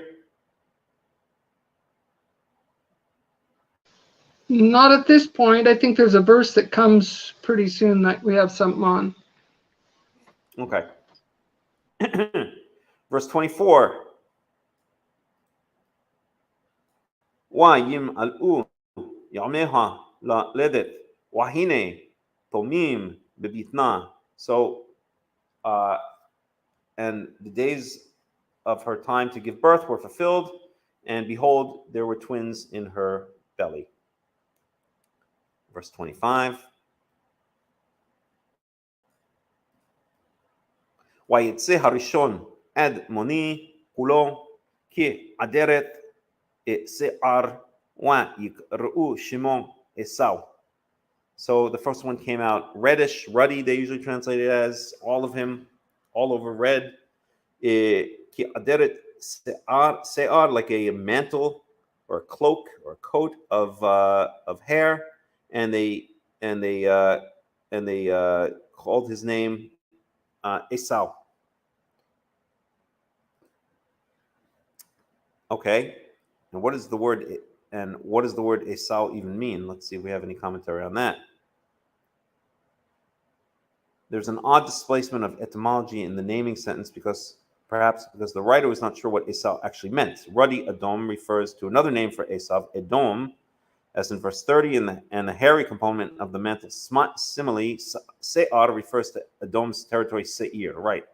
So what is Esau? We don't really know, right? Why did they call his name Esau? Right? The writer was not sure what Esau actually meant. Let's see what Ibn Ezra has to say. So this is 26:25. I'm sorry, 25:25. 25:25.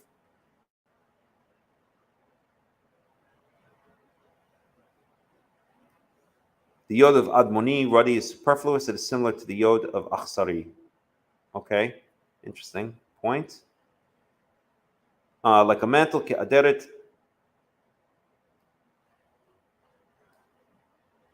is not in the construct form with se'ar, hairy. The verse is to be read as follows: all over hairy like a mantle. Let's take a look at this. Kulo ki aderet se'ar. So he's saying, okay, he's making a grammatical point that this does not mean a mantle of hair.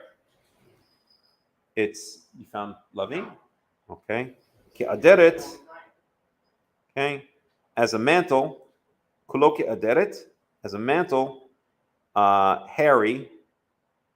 So it's kind of a technical point, but he's basically saying these two words are separated rather than connected. Okay.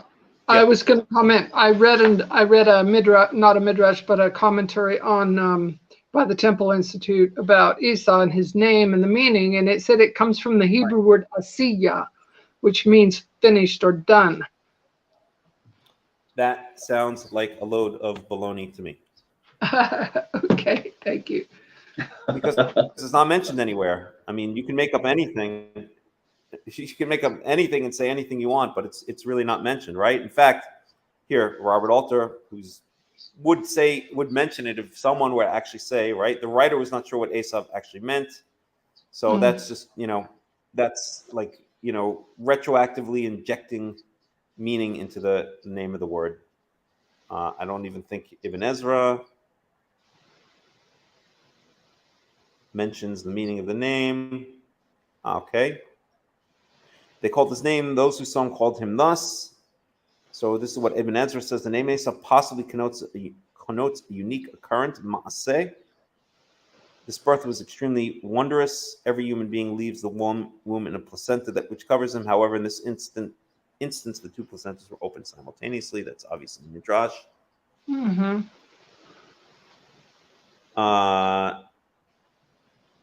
Okay. Okay. All right. So, okay. So Ibn Ezra says maybe it comes from Maaseh. Now, what was the Temple Institute say again? Asiya, Right. like to make or whatever, like ose or asiya would be Right. finished or what or made. Okay. But why? Why was he called that? I don't know, but because he came out perfect, he had hair, he had everything. I guess that's why. Okay. That sounds kind of silly to me, to be honest. But the Ibn Ezra does say, not that he's necessarily right, but he says that it comes from that same verb that you're mentioning, ma'aseh, which is from the same verb as asiyah, right? Mm-hmm. Yeah. So ma'aseh is also an occurrence, but then he says it's because the birth was extremely wondrous. Okay, I think that explanation that you heard from the Temple Institute, so asiyah or asui, meaning like already done. So in other words, the Temple Institute commentary that you read is saying that he was called Esav because he was already done because he was hairy. Yeah, I Like really don't know. came out of the womb like an adult already, full of hair. Well, what I've heard that said before. Yes. Right. Yeah, I've heard it before, but also the fact it says that his character was he never Already progressed. formed. He never progressed in his character like Jacob did. It was bringing out that Esau just felt like he had everything, that he was finished, that he had everything like a total narcissist, that he felt that he was good enough the way he was born. Anyway, so maybe that sheds a little more light on it. I don't know. Yeah, I get the idea. I mean, that's a lovely story, and that's a nice, cute story. But and that's a great way to to make stories like Bible stories on the names. But if we're going to distinguish it from why he was actually named Esau, I would say that doesn't hold up, right? Because usually when we get naming, we're told why a person is given a certain name, right? Yeah, for sure. Right. Here we're not told. Okay, so now you can just speculate, and that just sounds more like a rabbinical sermon than a true explanation of why he got the name Esau. And that's I don't know. I find that kind of commentary, to be honest, very deceptive and almost dangerous, because it implies that that's why he was named Esau, and what it really is just some rabbi, God knows when, just kind of making something up and pretending that that's the real reason. It's just shoddy scholarship. If the rabbis were to present it as a cute story, like, I don't know, Jimmy is called Jimmy because he goes to the gym a lot or something like that. That's how we can remember his name, because we always see him at the gym. That's cute. I doubt that's why he was originally named Jim. So you see what I'm saying? Yeah, I do. But let's ask about Yaakov too, because Yaakov meant heel. I mean, is it because he grabbed the heel? That was his apparent name at the time? Well, in the case of Yaakov, we actually have an explanation as to why he's called Yaakov, right? In the case of Esav, we have no explanation why he's called Esav.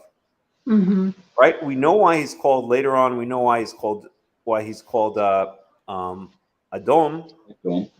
Right? Even though when he's given the name Adom, I don't think it refers back to this. It's referring to the red porridge, but clearly names often have double or triple meanings, and clearly it's referring back to this as well, right? Because he's red, so he's called Edom. And as I think it was Robert Alter pointed out, we know why the place that he goes to live in is Mount Seir, because it says he's hairy, right? Se'ar, it's full of hair, right? And the place where he lives is Mount Seir, Seir, or the hill country of Seir.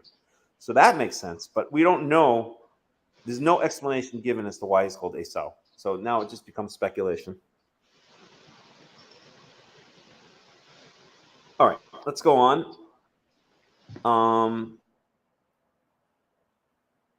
ואחרי כן יצא אחיו וידו חזת ביעקב, בעקב עשו, ויקרא שמו יעקב, וישחק בן 60 שנה בלדת אותם. So now we have an explanation. Afterwards, his brother came out, and his hand was grasping on to the how do you say, okay, the heel of Esav, and so his name was called Yaakov, right? So now we have an explanation. He's called Yaakov because when he came out, he was grabbing the heel, the ekev of Esav, right? And later on, in the whole instance that we're going to see soon, with the birthright, then when Esav finds out that Yaakov has taken his birthright from him, then he says, "Indeed, your name is your name Yaakov is correct because you have okay, you have surpassed me, or you have gone past me, right?" So we'll get to that in a little bit. But that's the name.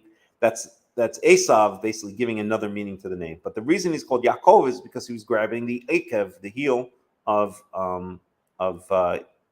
Esau. Yitzhak ben 60 shana beledet otam, and Yitzhak was 60 years old when he gave birth to them. So, okay, you still don't know where Lavi is? No idea. Okay, hopefully he'll be back soon. Okay, so we see that Maybe he got scared of horses. maybe we see that Yitzhak was 40 years old when he took Rivka as a wife, and he's 60 years old when he gives birth to his twins. Right? Okay, verse 28. Wayehav Yitzhak et Esau ki Said Bapiu wa Rivka ohevet et Yaakov. So Yitzhak loved Esav because literally the hunt was in his mouth. In other words, he would bring him game from the hunt. And Rivka loved Yaakov. So it's interesting that Yitzhak was kind of tricked, right, by material things. Esau would bring him these delicious meals from his hunt, and that kind of won Yitzhak over. And but Rivka kind of, in this case, saw through Esau and loved Yaakov, right? And so she realizes she's gonna take action later on, right? She realizes the truth, whereas Yitzhak is blinded by Yishmael's actions towards him, right? Yishmael's good cooking and good meals. And it's interesting that later on, when this happens, Yitzhak is literally blind, right? So it kind of, he's able to, his spiritual blindness is kind of counteracted or masked by his physical blindness. If he were not physically blind, then his spiritual blindness would have caught the deception that Rivka and Yaakov were perpetrating on him, right? But since he was physically blind when this happened, as we'll see soon, then he was, in a sense, it was able to cancel out the spiritual blindness that he had. The deception was able to work, if that makes sense. So it's kind of a theme of blindness here, right? Yeah, and if you don't mind, this may be as way off as the other one was, but Sure. It seems to me that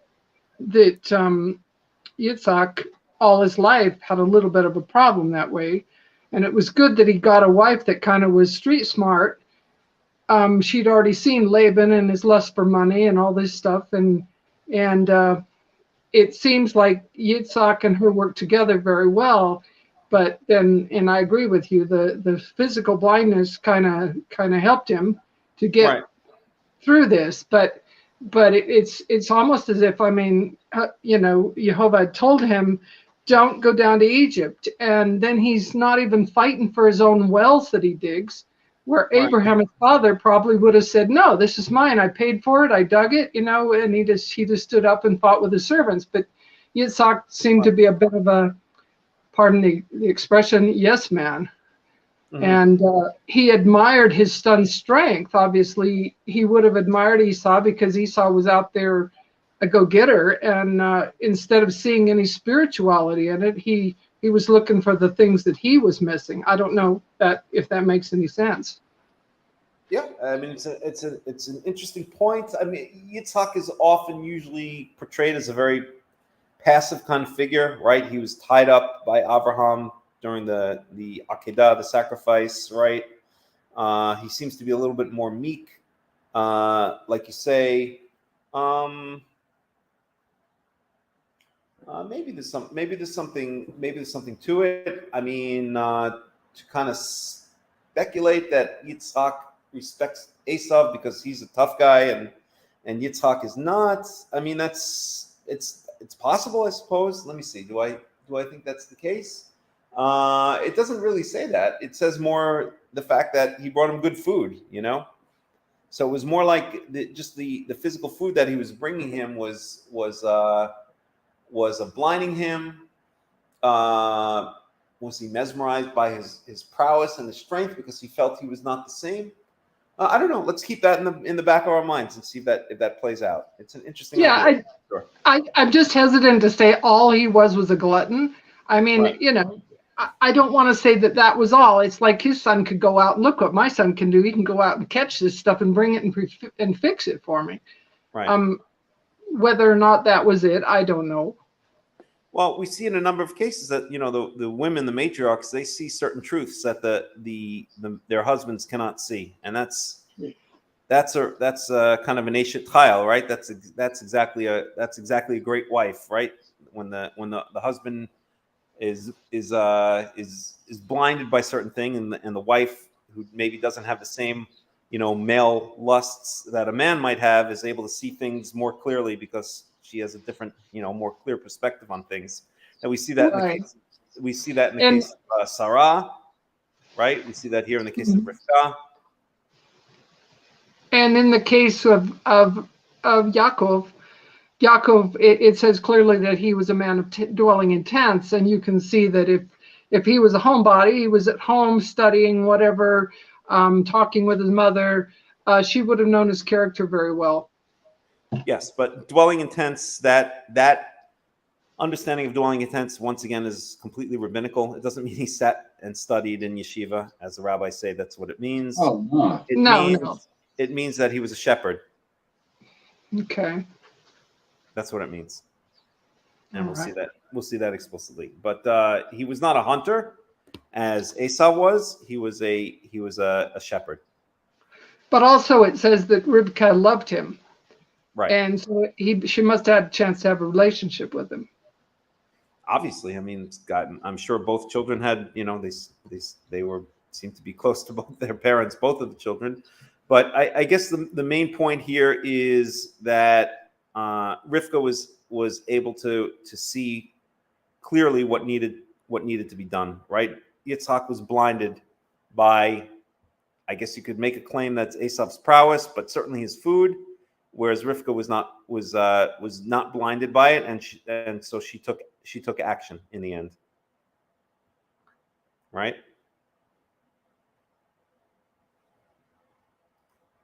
Okay, so let's go on.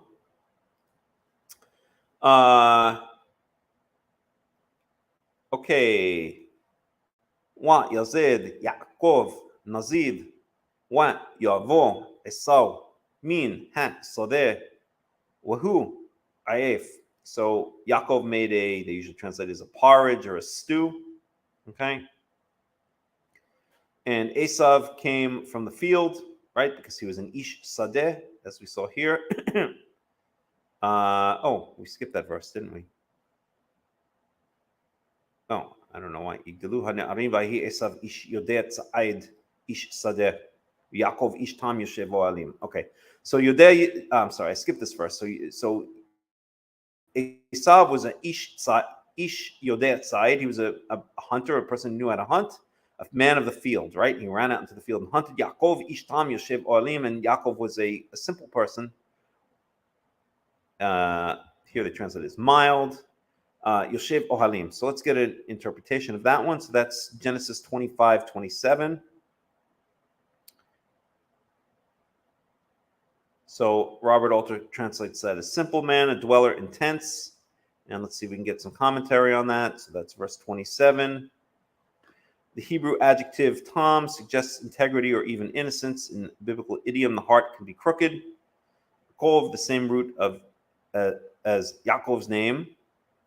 And the idiomatic antonym is pureness or innocence, tom, of heart, as in Genesis 25.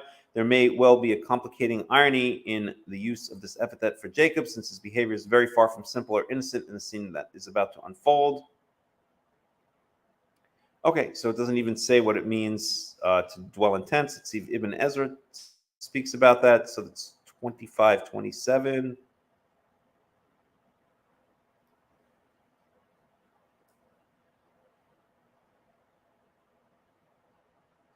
Okay, so Ibn Ezra says Esau was constantly practicing deception, for most animals are trapped through trickery. Jacob was his antithesis because he was a man of integrity.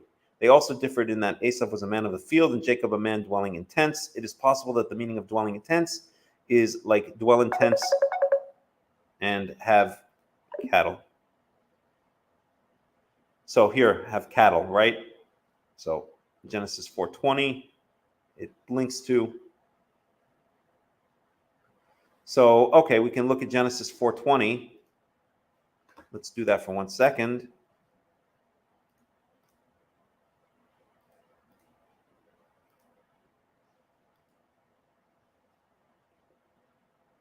So Genesis 4:20, so the descendants of Cain, and it says here, "V'teled Ada et Yaval hu haya avi yoshev ohel u'mikneh." So here we have the phrase Yoshev Ohel, right?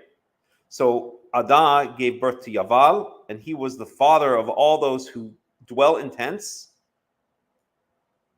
among cattle or with cattle, right? Or basically cattle herders, right? So we have here an explanation in Genesis 4:19 of what it means Yoshev Ohalim, right? In this case, it means raising cattle. So again, let's look at our word mikneh. We have our animal names here. Let's find it. Where do we go? Again. Oh, why don't I have mikneh? I thought I did. Egel son bakar sa'ir az kavas tor se kifsa par hamor aton. Okay, I thought I had it here. It should be there. So mikneh, let's just find out exactly what this word mikneh means. So cattle. Cattle in general, including cows, sheep, horses, asses, camels, any or all of them as purchasable domestic animals, right? So that's what mikneh is.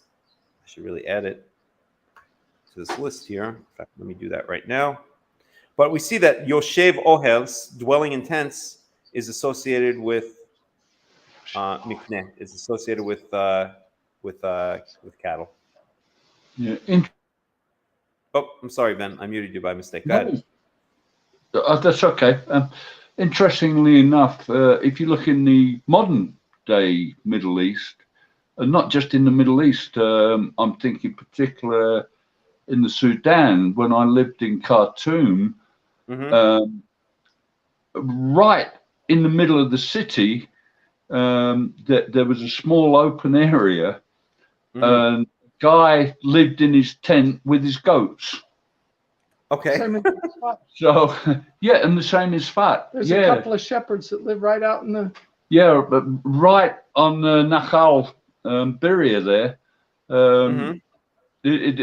there's a tent, and the guy's there tending his sheep. And, of course, down in the Negev, you see the Bedouins and everything, and they typically dwell in tents. So the idea that somebody living in a tent was a shepherd makes a lot of sense to me. Right. So I mean, I guess the idea is not that the sheep lived inside the tent, but that you had to, if you're going around following the sheep as they're grazing, you're going to be sleeping in tents a lot because you have to go out and follow the sheep. Exactly. Yeah. Right. Right. So let me just add this very briefly. Translation. I thought I'd added this. Cattle. Cattle. 1 second here. Cattle. So this could be, I'll just add this. So cattle in general.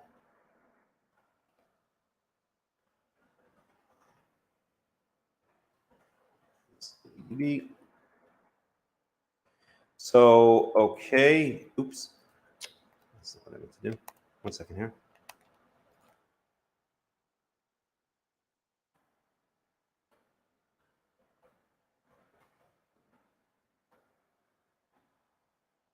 Here, okay, so it could be either male or female, age, any, species, category,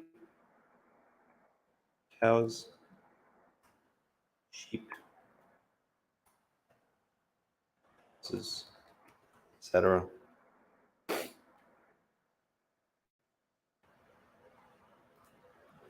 Okay, and this could be cattle.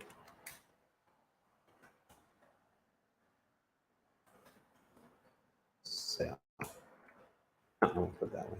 Cattle. All right, I'll just leave it like this. I'll fix it up afterwards. All right. All right. So, right. So that was that. That was that. That was that. So we get a definition of what it means to Yoshev Ohalim, right? It seems to imply being a shepherd. Okay, and Ibn Ezra points it out, and we saw that also. He points us to Genesis 4:20. That's why he's so great. He points these things out. Amazing. Okay.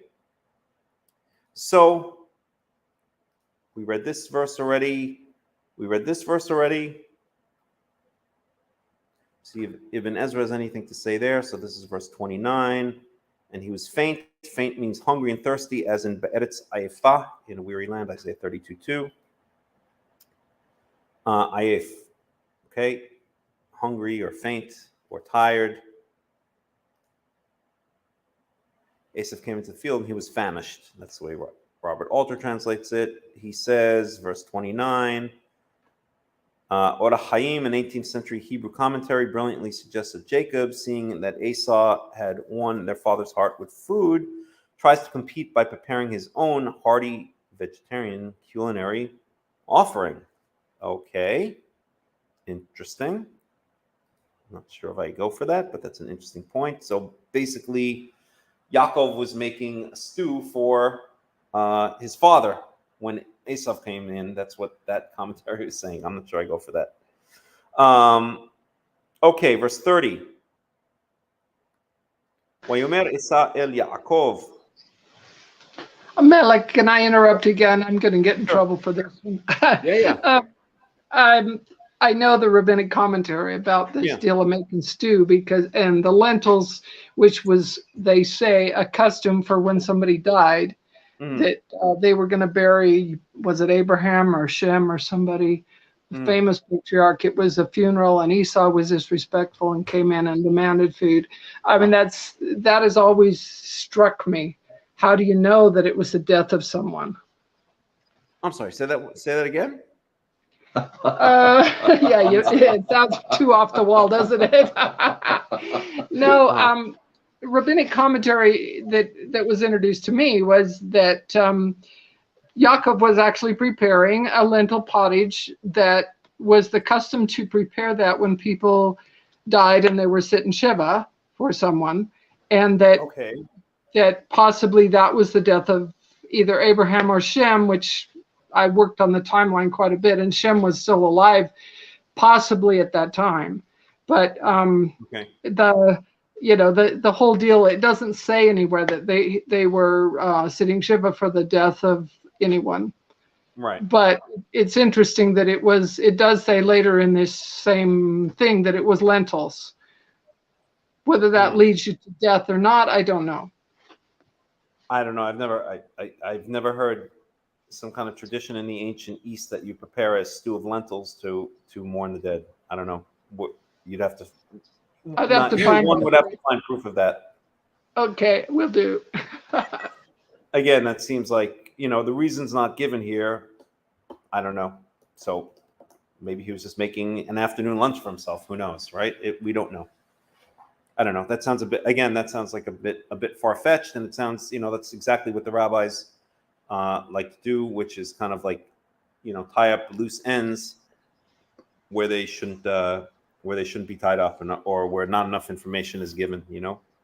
Well, and that's our sounds- purpose, is to unravel those things that have been put upon us that Right. aren't necessarily right. Right. Hold on one second.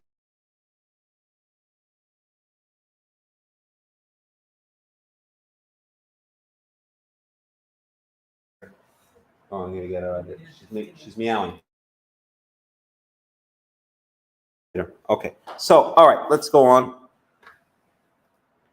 All right. Wayomer Esau El Yaakov Hal Aytani Na Min Ha'adom Hazeh Ki Ayef Anochi. I'm sorry. 1 second, please. Let me just. Well, you have to get the cat out of here. All right. Okay. Alken Kara Shemo Edom. So now Esav comes in and says to Yaakov, Hal Itani, and I think this word either appears once or maybe twice, only once. So they don't even know exactly what this word means. Hal Itani. BDB says swallow greedily, and stuffed cattle Syriac, etc. Okay, so I'm not even sure if they don't know what that word really means, but from the context, okay, let me swallow or give to me.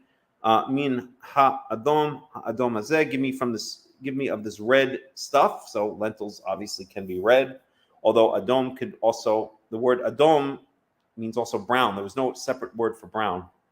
Adom also covered brown, so red or brown. Hazeh ki, brown was basically considered a variation of red. Ki ayef anochi, because I'm very famished or tired. Alken kara shemo Edom, and so his name was called Edom, right? So now we have another explanation for why he's called Edom. So there are two explanations. We saw one is he came out red, right? Admoni in verse 25, that Esav came out red, hairy and red. Okay, so he was called Edom. It doesn't mention it there. Okay, this is the first time we're being told that he's called Edom. But here it's saying his name is called Edom because he asked Esav for this red stew, this red lentil stew. Okay.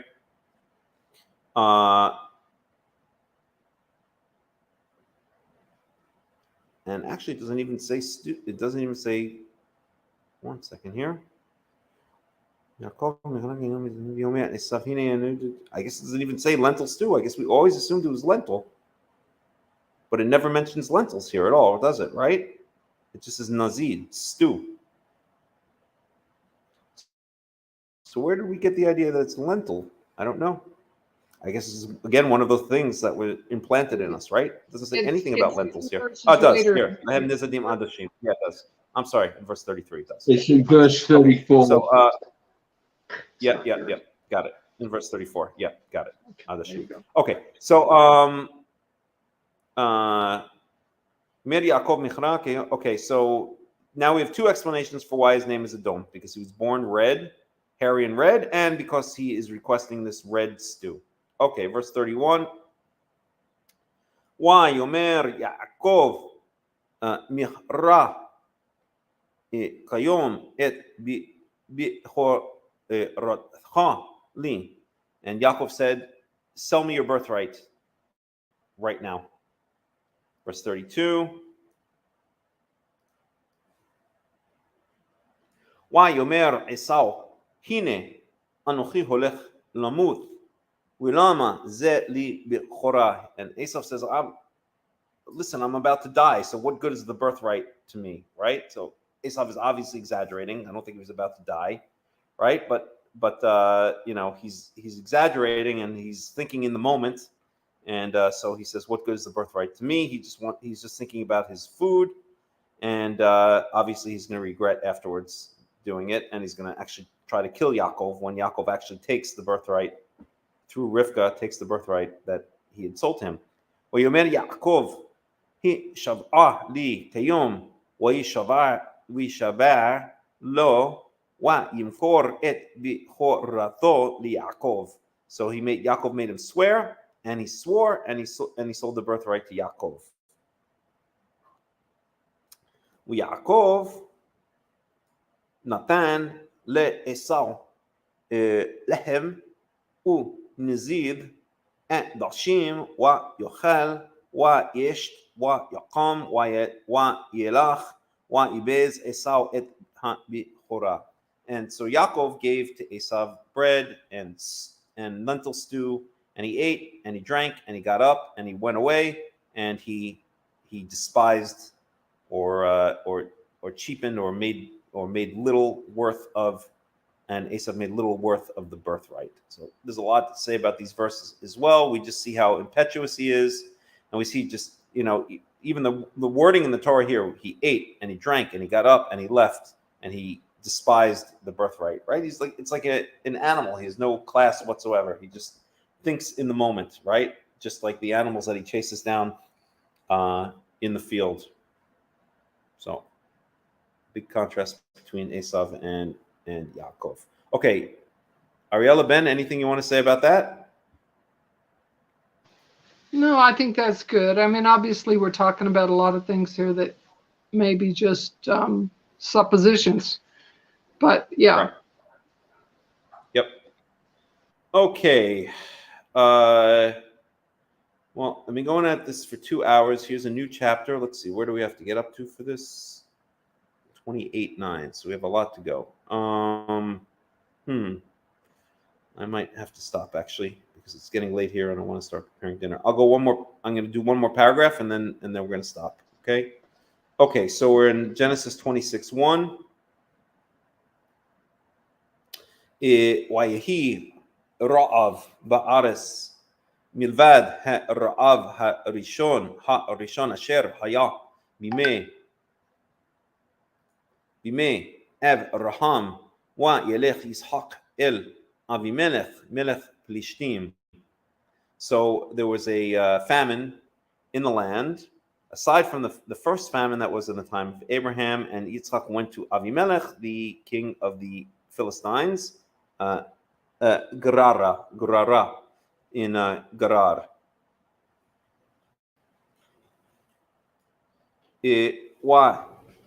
Yera Elau Yahweh, and Yahweh appeared to him, Wayomer al tered Mitzrayma, Shechon ba'aretz asher omar elecha.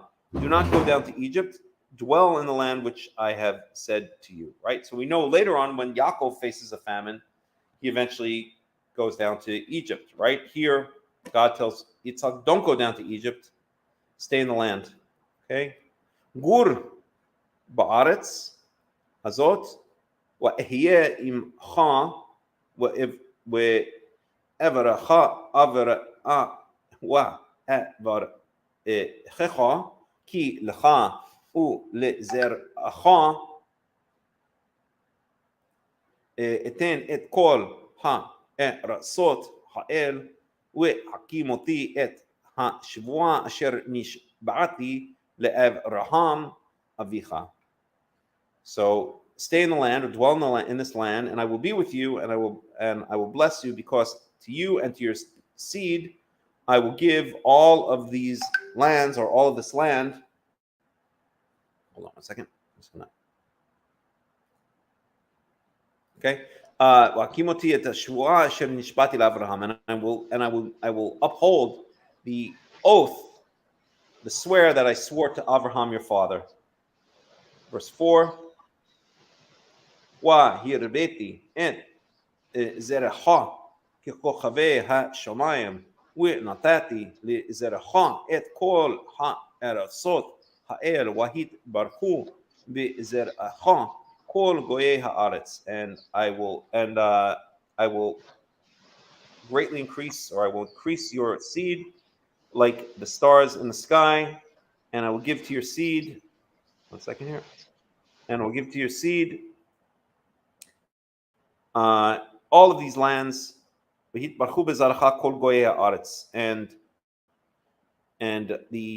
through your seed, all of the nations of the land or of the world shall be blessed. Ekev asher shama Avraham b'koli, because of the fact that Abraham listened to my voice, wa yishmor mishmarti, and he kept my how would you translate mishmarti? My charge, they translated here, miswotai, chukotai, vitorotai, my commandments, my statutes, and my instructions. Okay, so let's see if we can get any commentary there. Let's go with good old Robert Alter. So this is the beginning of Genesis 26.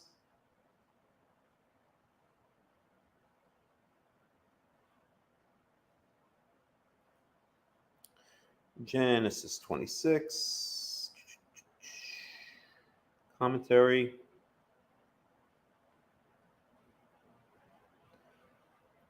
This chapter is the only one in which Isaac figures as an active protagonist. Before, he was a bound victim. After, he will be seen as a bamboozled, blind old man.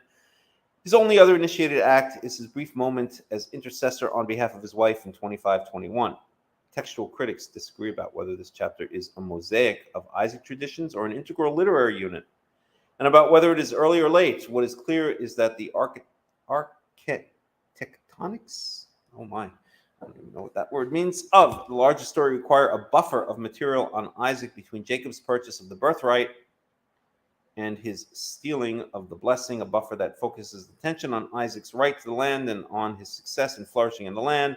All of the actions reported here, however, merely delineated him as a typological heir to Abraham. Like Abraham, he goes through the sister-wife experience, is vouchsafed a covenantal promise by God, prospers in flock and field, and is involved in a quarrel over wells. He remains the pale and schematic patriarch among the three forefathers, preceded by the exemplary founder, followed by the vivid struggler. Okay, interesting. Besides the former famine, the writer signals at the outset that the story comes after and explicitly reenacts what happened before to Abraham, king of the Philistines. In this version, the anachronistic identification as Gerar as a Philistine city, not strictly intrinsic to the Avimelech story in chapter 20, is insisted on. There is no obvious literary purpose for this difference. One suspects it simply reflects historical context in which this version was formulated, and which was blah, blah, blah. Okay, do not go down to Egypt. That is, emulate the pattern of Abraham's second sister-wife episode, not the first. Following a coastal route, Isaac could well have used Gerar as a way station to Egypt, and Abraham's pact with Abimelech would have provided some assurance that the Karaites would grant him safe transit. Verse 4, all these lands occurs in the plural in this version of the promise because Isaac is in the land of the Philistines. And then we get on to the next chapter. Okay, I mean the next paragraph. All right, any final comments? I think we're going to end it here. Any final comments? Anybody?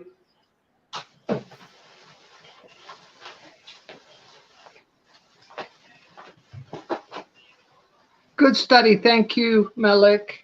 Catch you next time. Sounds good. All right, then. So we'll end it here. Shavua Tov, Shabbat Shalom to everybody. And see you all Be'ezrat Yahweh next time. Shabbat Shalom and Shavua Tov.